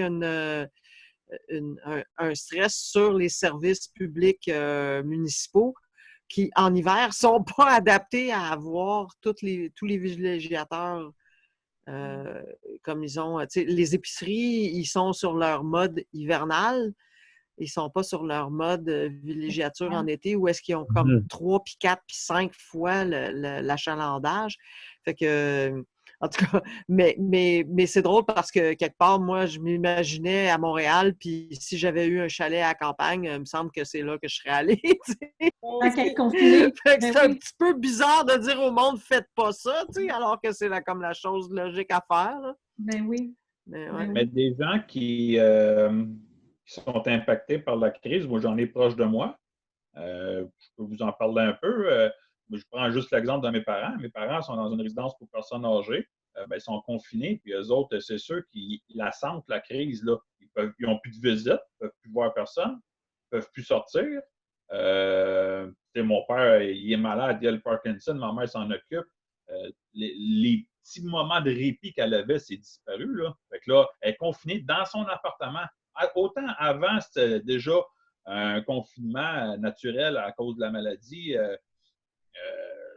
qui était quand même limité dans ses déplacements et tout, mais elle avait quand même des soupapes en quelque part. Mais là, les soupapes sont toutes disparues. Ils sont confinés dans leur appartement. Un matin, mon père a fait 2 mini-crises de syncope. Il a failli partir à l'hôpital, mais là, tu as peur qu'il parte à l'hôpital avec tout ce qui arrive. Puis, si on y va au niveau de l'entraide, moi, j'ai toute la volonté du monde pour les aider, mais je me sens impuissant là-dedans. On ne peut même pas aller les voir. T'sais. Fait que, là, on se rend compte quand il y a un gros manque là-dessus. Puis là, je parle d'un cas personnel, mais on est des milliers, là, comme ça au Québec, là, qu'il y a des parents dans des résidences en ce moment qui sont en prison. C'est carrément une prison. Et là, je pourrais parler justement aussi des prisonniers, qu'est-ce qu'ils vivent. Il y a plusieurs. En ce moment, là, la gang qui est là qui parle aujourd'hui, on est 6, je pense. On est vraiment privilégiés. Moi, en tout cas, je me sens privilégié justement de me dire que oui, les chaînes d'approvisionnement fonctionnent encore. J'ai été capable d'aller me faire des épiceries. J'ai encore l'électricité. Je peux encore sortir, prendre une marche. Il y en a d'autres qui ne peuvent même pas faire ça. Il n'y a personne qui est étudiant dans notre gang? Non.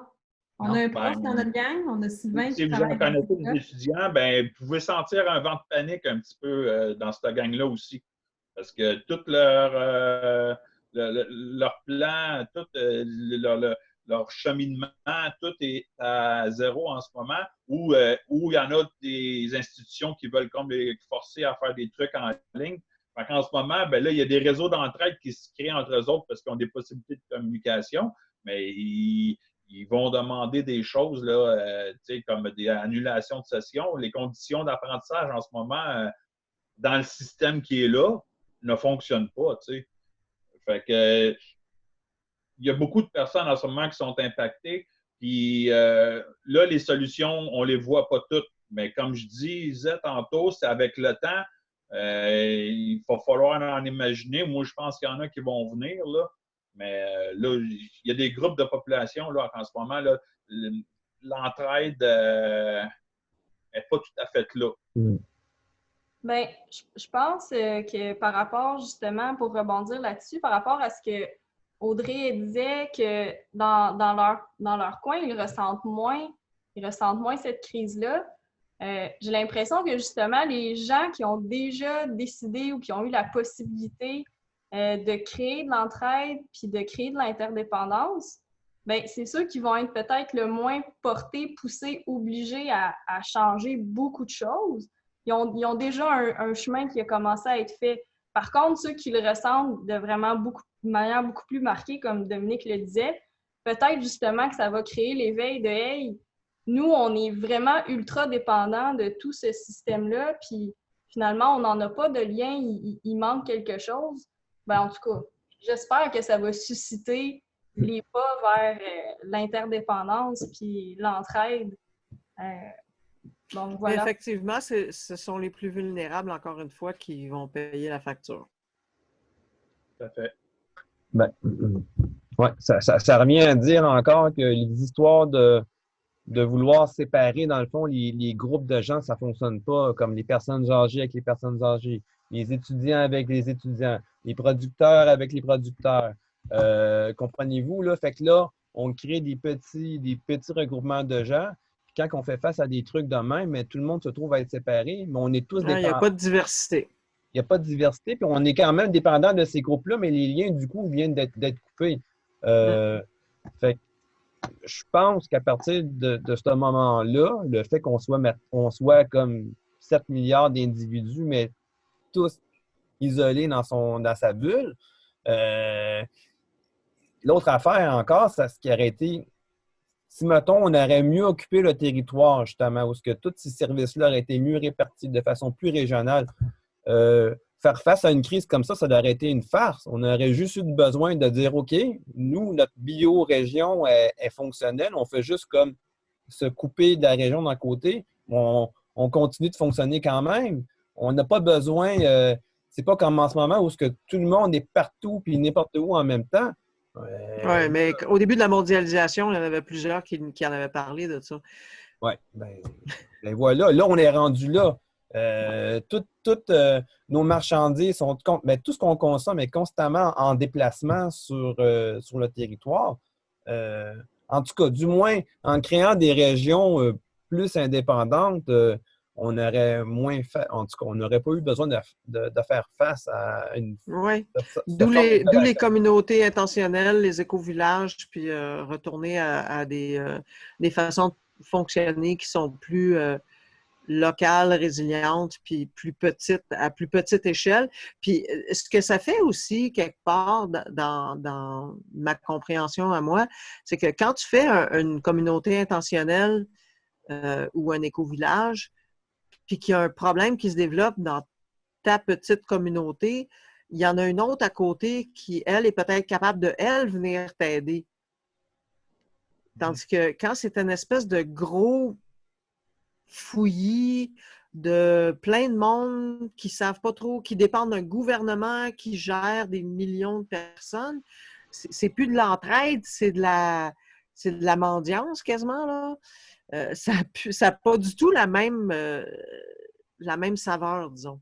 Oui, moi, j'ai quelqu'un j'ai quelqu'un très, très proche de moi qui est travailleur social ici, Audrey, puis il travaille, lui, comme organisateur communautaire dans un gros CLSC dans la Naudière. Puis il me racontait qu'à un moment donné, il était allé dans une espèce de souper bénéfice avec une gang de bénévoles. Tu sais, lui, c'est un fonctionnaire, normalement, qui travaille dans un bureau puis qui fait de la gestion. Mais là, il était allé sur le terrain, tu sais, souper avec la gang, puis il était allé, à la fin du souper, reconduire un monsieur, un vieux monsieur, tu sais, qui avait besoin d'un livre pour retourner chez lui. Puis en tout cas, bref, il est arrivé comme une espèce de situation d'urgence où le monsieur, dans son HLM, il n'y avait pas d'électricité au moment où il est allé le reconduire, puis il y avait de la difficulté à grimper l'escalier. Il a fallu qu'il l'aide à monter les escaliers. Puis après ça, tu sais, de l'amener chez lui, il faisait noir. En tout cas, bref, il a vu vraiment la misère, entre guillemets, ou en tout cas la vulnérabilité de ce monsieur-là. Et là, il a décidé que lui, en tant qu'organisateur communautaire, il était pour se donner la mission de créer des communautés bienveillantes dans le secteur de la Naudière-Sud. Puis là, il me racontait ça, tu sais. Puis là, j'étais là, mais my God! Il faut qu'on paye des impôts pour payer un fonctionnaire qui va prendre la job de créer une communauté bienveillante. Je veux dire, c'est apocalyptique, cette affaire-là. Je veux dire, ça n'a aucun bon sens.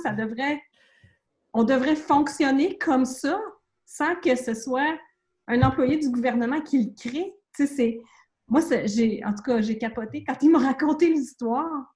Ben, c'est ça, dans le fond. Les aînés, dans le fond, devraient faire partie des communautés. Mais c'est ça, c'est toujours...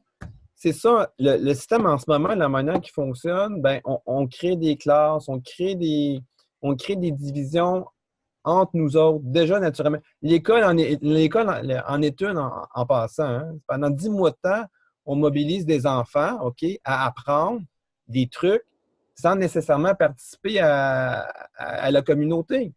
On leur bourre le crâne de toutes sortes d'affaires. Je ne dis pas que c'est mauvais, mais je trouve ça triste. OK, moi, je vais le dire. OK. Ben, je trouve ça triste de monopoliser ces jeunes-là qui pourraient participer pleinement, dans le fond, à la société, ils travaillent avec leurs parents et tout ça. Mais l'affaire, c'est qu'en ce moment, même leurs parents, ils font des trucs, puis que dans certains cas, ils ne voudraient pas que leurs enfants fassent ce genre de trucs-là. En tout cas, il y a un gros travail de réorganisation, dans le fond, de l'énergie, des ressources à faire, justement, pour que ça soit... les personnes âgées, c'est la même chose. Pourquoi pas les intégrer dans nos vies? Pourquoi il faut qu'ils soient, d'un coup, séparés? Ça s'appelle diviser pour régner. Ben voilà, ben c'est ça, puis ça fonctionne. Ouais, mais on le sait, là. C'est pour ça qu'on parle d'effondrement, d'ailleurs. Ben, il faudrait se dédiviser, dans le fond. Oui, mais c'est pour ça qu'on est ici, puis qu'on parle de faire les choses autrement, puis qu'on parle d'entraide. C'est pas dire il faudrait. C'est non, maintenant. Je m'excuse. Mais comme je suis vraiment content des trucs qu'Audrey nous a parlé, l'idée justement du local. Le local, oui, c'est génial. Qui facilite, dans le fond, les liens entre les gens. Puis, effectivement, c'est la meilleure façon c'est l'une des excellentes façons de pouvoir rétablir des liens avec les gens de sa communauté, puis de façon durable dans le temps. Fait que c'est... En tout cas, plus d'initiatives comme ça. C'est clair. Mais quelque part, vendre des légumes ou échanger des légumes avec les gens de la communauté, ça a quand même dû créer aussi des liens dans la communauté, non? Ben, je pense que c'est une entreprise rassembleuse, là, tu sais, de dire... ben, tu sais, des fois, on fait des fêtes avec plein de légumes, tu sais, c'est comme toujours le fun de manger avec une gang, puis ben oui, on a tu sais, les gens qui achètent nos paniers, c'est des gens qui veulent bien manger, mais qui ont un intérêt aussi pour encourager l'économie locale, mais aussi, tu sais, ils ont des valeurs écologiques, et ils aiment ça comme manger bio, fait que c'est sûr qu'il y a des liens aussi entre ces gens-là, puis ça a déjà arrivé d'échanger des légumes contre des services que certaines personnes aimeraient vous échanger. On n'échange pas contre toutes non plus, là, mais... Ouais, je pense les choses que vous avez besoin, peut-être? Ouais, des choses qu'on a besoin. Mais je pense, oui, ça crée des liens. Mais je pense que peu importe qu'est-ce que tu produirais, ça aide, tu sais, d'avoir quelque chose à échanger. Ouais. Ben, je pense que c'est déjà un bon départ pour l'interdépendance. Oui, oui. Puis pour l'entraide, parce que c'est toujours une question d'offrir un service, un bien, quelque chose que tu as plus ou moins en échange avec quelque chose d'autre, mais c'est d'être dans cet esprit-là, d'avoir quelque chose à offrir plutôt que toujours à acheter, tu sais.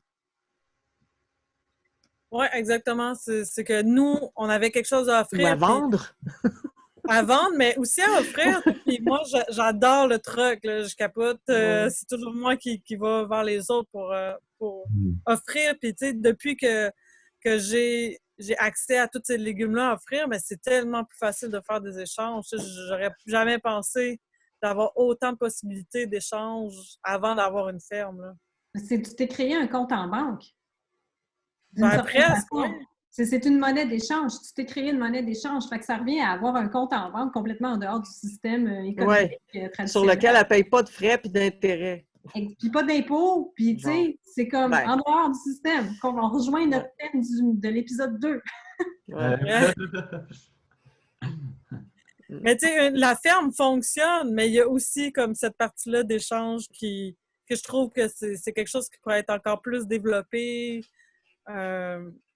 Puis tu sais, c'est le fun. Admettons, on a une autre amie qui, elle, a fait des canages. Son entreprise, c'est une conserverie mobile. Puis, fait que dans le fond, on échange des courges, de l'aide contre d'autres de ses produits. Tu sais, imagine la diversité de choses qui peuvent se passer. Mais avant de créer la ferme, j'ai jamais pensé à toutes les possibilités qu'il y aurait. Fait quoi, avoir quelque chose à échanger, à offrir, je pense que c'est peut-être un point que j'avais pas vu ça de même avant.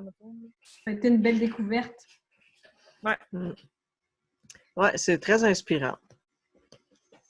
Puis on a déjà abordé quand même plusieurs de ces aspects-là, mais j'ai le goût de le reformuler en une question encore plus directe pour toi, Audrey. Ça serait quoi si tu avais à faire la liste là, des meilleurs trucs pour rassembler puis mobiliser les gens dans une démarche d'entraide? Tu as parlé de faire des soupers, de faire des dégustations de légumes, faire des échanges. Tu as parlé de le local. Les marchés publics. Les marchés publics. Quoi d'autre? Y a-t-il d'autres choses qui viennent? Ben, c'est sûr que dans le mouvement écologiste, là, on se dit, des fois, les manifs, c'est pas toujours bon, tu sais, mais je pense que c'est un bon lieu de rassemblement, en tout cas. Tu sais, de faire en sorte que les gens puissent se parler. Fait que peu importe c'est quoi, mais les repas, c'est sûr que les repas communautaires, c'est des bons endroits, mais je pense d'offrir, c'est une façon, tu sais, de faire le premier pas. Des fois, on se dit, ben l'autre va aller vers moi, mais tu sais, c'est à nous aussi d'offrir, d'être inspirant, puis tu sais, d'inviter le monde à souper. Comme c'est tellement, c'est banal, mais tu sais, les gens, ils en revenaient pas parce qu'ils étaient comme, ah, tu m'offres. Puis je faisais le souper, là, ils capotaient ben raide, tu sais, parce que genre, wow! Genre, ben, tu sais, c'est banal. Dans le fond, ça commence l'entraide, puis les liens entre les gens. Puis d'être ouvert aussi à la différence, je pense que ça, c'est important parce que si tu tiens juste avec des gens qui pensent exactement comme toi, ben, tu vas inviter personne, en fait, là. Vive la diversité. Ouais. Ben, je pense que c'est pour ça qu'on voulait faire un podcast avec plein de monde parce que, oui, on a quand même tous une vision que ça va pas bien, là, puis qu'on envisage l'effondrement, mais on n'a vraiment pas tous la même façon de l'appréhender, de se préparer, puis de voir ça. Puis c'est ça qui est le fun, c'est de partager toute cette différence-là. En tout cas, pour moi, c'est ça.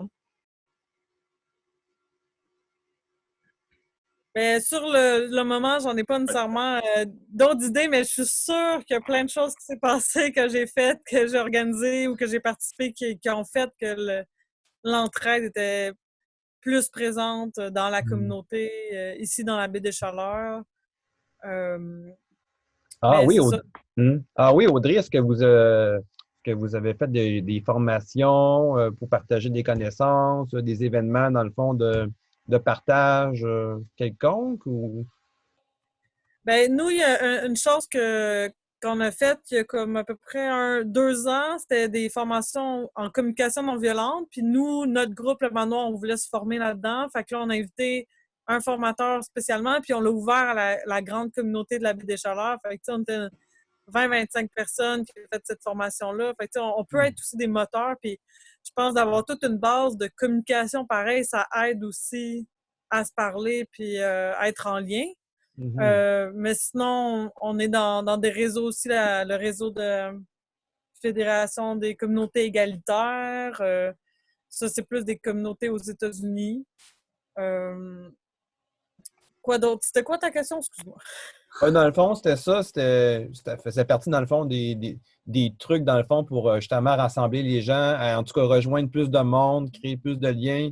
Fait qu'en partageant des connaissances ou en faisant des formations comme vous avez faites sur la communication non violente, Ou des ateliers de semences ou des trucs comme ça? c'est ça. Ouais, comme moi, j'organise le Jour de la Terre à chaque année avec un groupe de femmes. Puis c'est un événement qui rassemble 200 personnes à peu près. Tu sais, je fais une journée de jardinage ou que on fait de la vente, échange de semences. Puis il y a plusieurs endroits comme ça dans la baie des Chaleurs que je participe. Puis même cette année, j'étais supposée aller vraiment plus loin, mais là, tout a été annulé finalement. Mais ça, c'est des super endroits aussi au niveau du jardinage. On a déjà accueilli un colloque sur la biodynamie ici. Quoi d'autre? Il y a comme tellement d'événements qui fait que, tu sais, d'aller à des conférences, d'organiser des événements. Quand j'étais aussi à Montréal, on faisait beaucoup de journées d'éducation populaire. Ben, comment ça se passait? De partage de connaissances, comme on dit. Mhm. Puis ça, c'est quelque chose que j'ai pas beaucoup fait en Gaspésie, mais tu vas là au début de la journée, puis les gens disent ah ben moi à 10 heures, je vais partager comment réparer un vélo. Moi, je vais partager comment faire telle semence, peu importe. Puis là, la journée avance, puis t'apprends plein de choses. Ça, je pense que ça serait vraiment super à faire plus là, dans nos vies. Je pense qu'il y en a une initiative comme ça dans la Naudière. Sainte-Béatrix, Oui. c'est le Festival d'éducation libre. D'éducation libre, c'est ça. Oui, Je organisé cherchais par le les nom. Sœurs Lambert. Là, ouais. Ah oui. Ouais. Ce serait peut-être intéressant à inviter au podcast, eux autres. Oui, ça y est, on est en train de trouver des idées. Oui. Ben oui, c'est cool. Wow. Ben, à quelque part, l'initiative de Noémie et Guillaume la fin de semaine du mois de septembre dernier, ça crée exactement ça aussi. Hein? Oui, ben le podcast est venu de là. On le dira pas assez. Oui, exactement. Puis je suis sûre qu'il y a un paquet d'autres liens qui se sont créés dont on n'est pas au courant, là, mais qui sont issus de ce grand rassemblement-là qui a eu lieu pendant 2 jours, quand même une centaine de personnes. C'est intense, là. Ouais. Et moi, une des choses que je retiens aussi de ce que tu as dit, Audrey, c'est tous les petits trucs invisibles dont on ne se rend pas compte, mais qu'on n'identifie pas comme étant comme « Oh, wow, là, il vient de se passer de l'entraide », mais que, tu sais, on ne le voit pas, mais que c'est ça pareil. Tu sais, c'est un petit peu... Je fais le lien, c'est un lien niaiseux, mais tu sais, avec ce que tu disais par rapport à la répartition des heures de travail, quand tu parlais du fait que vous partagez les revenus, tu disais il y a le travail invisible de la personne qui fait la vaisselle ou qui s'occupe des enfants, ou tu sais, ça aussi, tu sais, tous ces trucs invisibles, petites choses invisibles-là fait partie aussi de l'entraide, puis je pense que de le reconnaître puis de le nourrir, ça peut aussi aider, là, de ne pas se dire « Ah, mon Dieu, on est tous du monde égoïste, chacun de notre part », c'est pas nécessairement vrai, là. Surtout pas quand tu vis dans une communauté à revenus partagés. C'est ta vie individuelle, mais tu es aussi beaucoup en groupe. Puis le but, c'est de s'entraider. Il n'y a aucun doute là-dessus. Là. Puis je pense que c'est un modèle à reproduire. Puis c'est pour ça que nous, ça nous intéresse de parler de nos expériences, de notre expérience. On a fait un site web. Il y a une centaine d'articles qu'on a écrits sur comment on a démarré ça, mais sur notre fonctionnement. On a beaucoup écrit pour pouvoir reproduire ce modèle-là. Puis au Québec, on n'est pas beaucoup là, de communautés à revenus partagés. Puis c'est un modèle qu'on a été inspiré des États-Unis, mais je pense que ben, c'est la première peut-être, là, aussi clairement. Mais je pense qu'il y en aura d'autres. C'est ça le but, tu sais. Puis peut-être encore plus écologique ou encore plus queer ou encore plus. Il y a tellement de sujets que les gens vont pouvoir creuser, là. Ouais. Encore plus autosuffisant ou encore Mais plus... en tout cas, vous êtes inspirant. Oui. Merci. Oui, c'est des nouveaux modèles, des nouvelles façons de vivre ensemble qui sont vraiment à explorer ou à développer davantage. Ouais. C'est super. Puis, d'après toi, ça serait quoi les principaux défis par rapport à l'entraide? À l'entraide en général? Oui, ou la façon dont vous la vivez, vous autres, dans votre au manoir? Les principaux défis à l'entraide, mettons, au manoir. Ben, c'est sûr que notre modèle est basé sur la confiance. Fait que, tu sais, quand je vous disais, on travaille 42 heures chaque, en fait, on compte pas nos heures. Fait que, tu sais, ça, c'est sûr que ça pourrait être un défi si quelqu'un respecterait pas à peu près ces heures-là. Fait que ça peut être un défi à l'entraide, comme que ça soit pas trop égalitaire.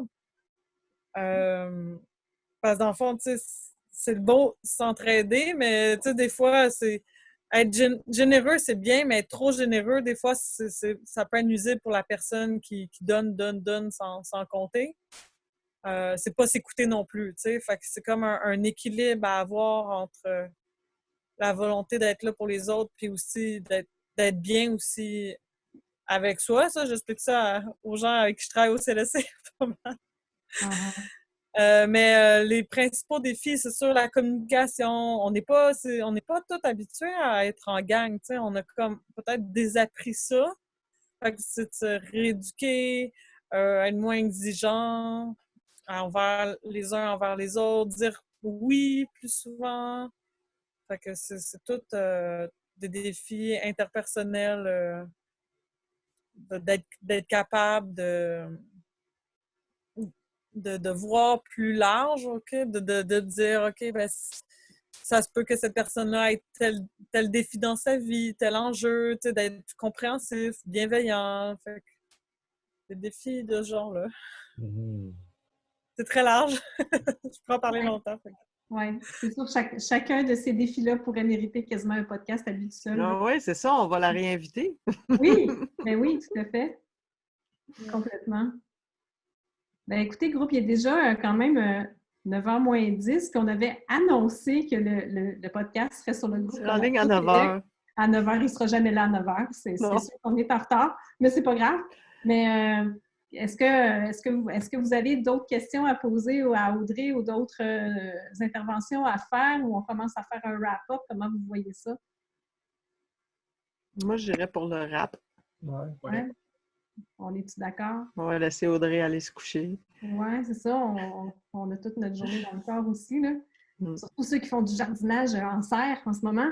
Oui, avez-vous fait des semis aujourd'hui? C'était une journée fruits. Oui. Ouais. Ah oui, J'ai fait les tomates puis les fraises. Ouais. OK. Wow. Selon la lune ou... Ben, selon la biodynamie. OK. Cool, tellement de choses. Marie-Jacques, ça serait bien peut-être d'ajouter le lien, dans le fond, de la page web, dans le fond, du manoir. Oui, absolument. Oui. On va mettre... ça va se faire. On va mettre le lien de la page du manoir. On va mettre le lien aussi de la série, la web-série Ramaillage. On va mettre le lien aussi des potagers partagés. Et tout autre lien, Audrey, que tu aurais à nous suggérer, là, on va documenter ça. Là. Il y en a qui ont le livre de Kropotkin. OK, tu me diras cette référence-là. Super. Ouais, on va faire ça. On va tout documenter ça. C'est la beauté du web. On va en profiter. Ça vous tente-tu de faire un petit tour d'écran rapide juste pour se dire, bon, selon la tradition du podcast Les Pissenlits, à la fin, on se fait un petit tour d'écran rapide pour dire c'est quoi notre prochaine action en lien avec le sujet de ce soir. Est-ce que vous avez tiré une conclusion de dire, OK, moi, je vais faire ça par rapport à l'entraide suite à ce que j'ai entendu ce soir? Y en a-tu qui ont le goût de se prononcer? Moi, je peux commencer. Je peux Vas-y donc. commencer, mais c'était déjà prévu, en fait. J'ai une rencontre demain avec ton ami, en fait, que tu m'as mis en lien, qui habite dans ma municipalité, Myriam? Myriam. Ah oui, Ouais, cool. on a une première rencontre demain virtuelle, pas avoir de contact pendant la COVID quand même. Mais ouais, on veut commencer à mettre sur pied un petit réseau résilient dans la communauté ici. Là. On commence à identifier des personnes pour Ah, s'entraider. je suis ravie de vous avoir mis en contact. Je Ouais, suis très excitée cool, de ouais. savoir ça. Yeah. Ouais, merci. Ouais. Ah, Voilà. bravo. Génial. Merci, Sylvain. Quelqu'un d'autre? Une action qui va... Oui, Je peux enchaîner. vas-y. Moi aussi, c'était déjà en cours, là. C'est de continuer. Dans le fond, on avait commencé un projet de capsule informative pour la population, là, le petit réseau à Rimouski. Donc là, je suis sur la fin de la préparation de la capsule sur la vulnérabilité des systèmes. Donc, ce Wow. qu'on veut, c'est que pendant justement le confinement, ben, les gens aient de l'information pour un peu sortir des chantiers battus, puis se poser d'autres questions pour passer à l'action quand on va avoir le droit de sortir de chez nous. Mais les capsules, ça prend quelle forme? Noémie, c'est des vidéos qui vont être disponibles sur le web ou ça va être quoi? Oui, ça va être des vidéos, exact. Donc, ça va être disponible sur le web, notamment dans le petit réseau Rimouski en transition, mais le web, ça s'élargit. Donc, Est-ce que nous, on pourrait les voir, tes capsules aussi? oui, je pense que vous apprendrez rien, mais, Non, mais on va les partager. oui, ça peut être utile à partager dans nos réseaux à nous aussi, là, Ça, si on veut faire de la sensibilisation. Ben oui, c'est génial. Wow, bravo, merci. Moi, le sujet que j'ai pris, que j'aurais peut-être pas dû prendre parce que c'est pas si simple que ça, c'est la démocratie directe. Et j'aurais voulu parler de ça ce soir aussi parce que pour créer de l'entraide et du contact humain, il faut se rassembler. Et pour moi, il y a pas d'autre solution que pour avoir des localités vivantes et fonctionnelles, il faut des assemblées citoyennes où on puisse décider entre nous comment vivre. Et quelle direction on veut. Et donc, je vais essayer de discuter sur ça. Et aussi au niveau du montage, et qu'est-ce que je fais un peu toujours. C'est de l'entraide, c'est ça. L'entraide de graphisme, il y en a tout le temps. Oui, merci pour notre beau Super look. visuel. Ouais. Ouais. Bien. Ah oui. C'est un super bel ajout. Là. On voit qu'on est en amélioration continue. Là. Vraiment. Est-ce que Moi, je vais y aller. Moi, Oui? dans le fond, la semaine que je vivais là, c'est une semaine de vacances qui était prévue. Puis, fait que j'en profite. Les actions que je fais en ce moment, je suis limité à la lecture puis écouter des vidéos. Fait que, il y a toutes les lectures du site du manoir que je vais aller voir. Je suis bien curieux d'aller voir ça. C'est ça. Moi, en ce moment, c'est une période de pause qui me permet de lire et de réfléchir puis de me nourrir d'idées qui vont venir à un moment donné pour faire de quoi. Mais ce que je retiens surtout de Audrey, c'est sa liste de choses à faire. Je pourrais résumer ça par prendre les devants. Tu sais. Justement, quand que ça va être fini, la neige va fondre, puis quand on va pouvoir sortir un peu plus, il faut prendre les devants pour réussir à faire de quoi. Fait que la petite pause que j'ai en ce moment, je vais en profiter pour penser à ce que je peux faire pour prendre les devants. Excellent. J'aime ça, prendre les devants. Ça mais pourrait ça ne bien- viendra pas tout seul à notre porte. Hein? Moi, je retiens un Cette truc année, dont Audrey a parlé aussi. La communication non violente, c'est quelque chose qui m'intéresse depuis longtemps, sur lequel j'ai lu. Je fais partie d'un comité citoyen ici. Puis là, c'est un petit peu en attente, ou en tout cas, il se passe pas mal moins de trucs parce qu'on est occupé par plein d'autres choses. Fait que, quelque part, ça m'intéresse de voir à relancer ça puis à me réimpliquer là-dedans. Même si en ce moment, c'est un petit peu difficile parce que je travaille de double de ce que je fais d'habitude parce que je suis dans un service essentiel. Mais ça aussi, ça fait partie de l'entraide parce que je suis cuisinière dans les popotes roulantes. Fait que ça fait toute partie de continuer dans cette voie-là. Là. Ouais. Moi aussi. Mon nouveau travail lundi. Hein. Ah oui, tu commences Moi, il n'y a lundi? rien changé. Ben oui, c'est vrai. Tu rentres Il n'y a rien lundi? changé. Ils ont réussi à découvrir des produits essentiels dans leur production pour rester ouverts. Là. Ah, pour vrai? Wow! En PVC, je ne sais pas c'est quoi, là, mais c'est ça. Des respirateurs. Je ne sais pas. Je ne sais pas c'est quoi. Tu vas Tu nous savoir raconteras lundi. ça. Hein? Oui, on va tout savoir ça lundi. C'est quoi le service, le produit essentiel de l'usine? Wow! Moi, de mon côté, moi aussi, il y a quelque chose que j'ai un petit peu mis en branle dans les derniers jours que je vais poursuivre là, au niveau de l'entraide. Sylvain, tu avais partagé la vidéo d'Arthur Keller, là, le spécialiste des risques systémiques. Là. Moi, j'ai repartagé ça dans la Maison du Bonheur Entraide et Partage, un groupe Facebook qu'on a dans le coin ici. Puis j'ai invité certaines des personnes qui font partie de ce groupe-là, qui sont un petit peu le noyau central, mettons, de faire un Zoom pour parler de comment est-ce qu'on pourrait s'inspirer de cette vidéo-là pour mettre en place des choses concrètes. Là. Fait que là, c'est ça, on a un rendez-vous tentatif Zoom mardi soir prochain à 19h30. D'ailleurs, Hélène, tu es invitée. Je pense que je suis Oui, je l'ai vu, l'invitation. J'ai dit que j'essaierais d'être là, mais mardi, je travaille toute la journée. Là, je risque d'avoir une grosse journée. Oh, je note. OK. Bon, en tout cas, tu fais ce que tu peux. Mais sinon, peut-être qu'on pourra l'enregistrer. Puis, en tout cas, c'est des personnes qui n'auront pas pu être là, qui vont le visionner par après. Là, mais c'est ça. Bon, c'est ça mon action. Puis toi, Jean-François, Caribou? Bon, moi, qu'est-ce que je vais faire? Ben, je vais continuer dans le fond, mes semis, arranger. J'ai quelques petites réparations à faire sur ma serre pour commencer à transférer à refaire du repiquage, puis faire le transfert dans la serre. Aussi, continuer mon travail d'observation, d'observer ce qui se passe en ce moment, de m'instruire sur les différents trucs qu'on pourrait faire. Comme participer à des podcasts comme ça, écouter écouter des gens qui ont des propositions à faire pour justement faire face à cette crise-là.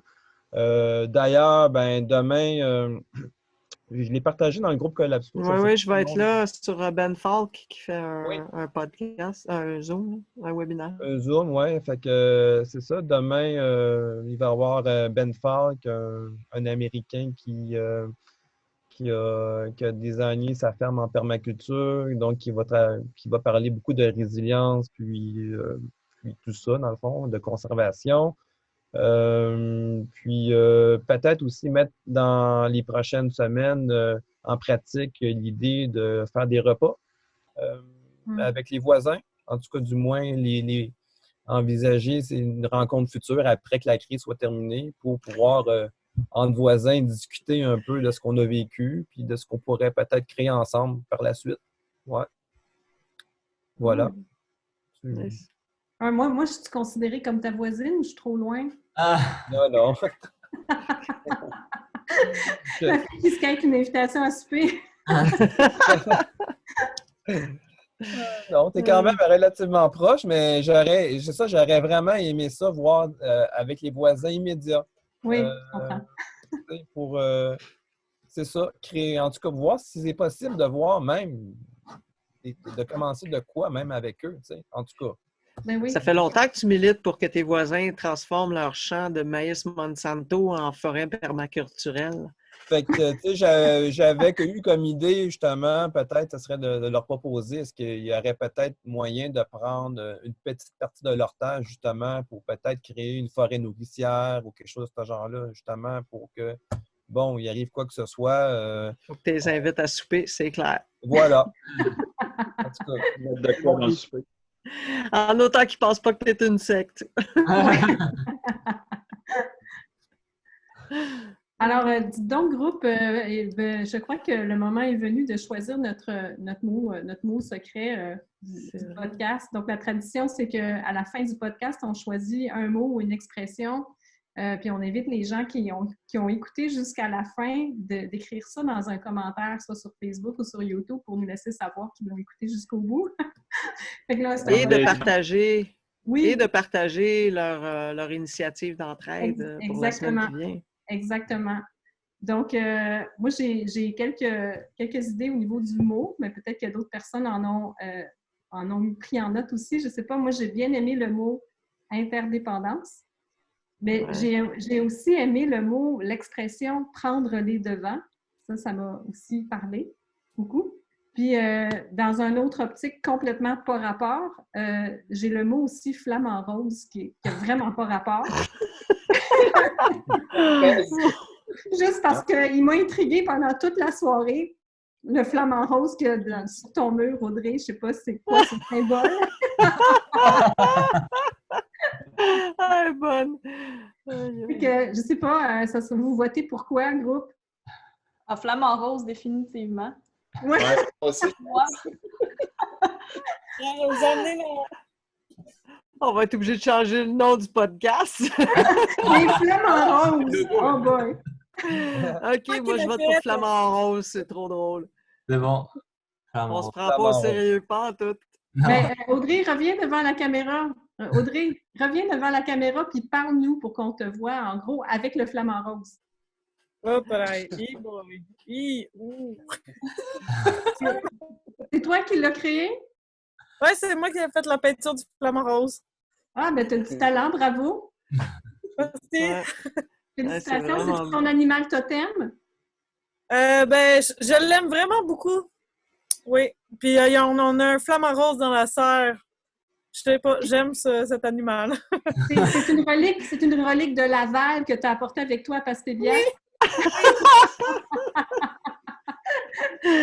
OK, ben moi j'adore le symbole. C'est vraiment, c'est ça, c'est le symbole de la banlieue qui se retrouve dans une ferme permaculturelle en début de Excellent. Ouais, parfait. Alors, fait que tout le monde, vous savez maintenant, si vous avez écouté jusqu'à maintenant, vous écrivez Flamant Rose dans les commentaires. J'ai hâte de voir comment ils vont intégrer ça dans leur mot, dans leur message. Ça va être un beau défi. Puis c'est ça, dites-nous, ça va être quoi votre prochaine initiative en lien avec l'entraide ou si vous êtes déjà en ce moment actif par rapport à l'entraide, que ce soit lié à la cause du virus ou pas, peu importe, tout est bon. Fait que voilà, est-ce que quelqu'un aurait une dernière intervention avant qu'on se quitte ou on se laisse là-dessus? Ben, merci Audrey. Merci Audrey. Merci à vous. Merci à vous de faire ça. Tiens-nous au courant des développements de ta belle communauté, c'est vraiment intéressant.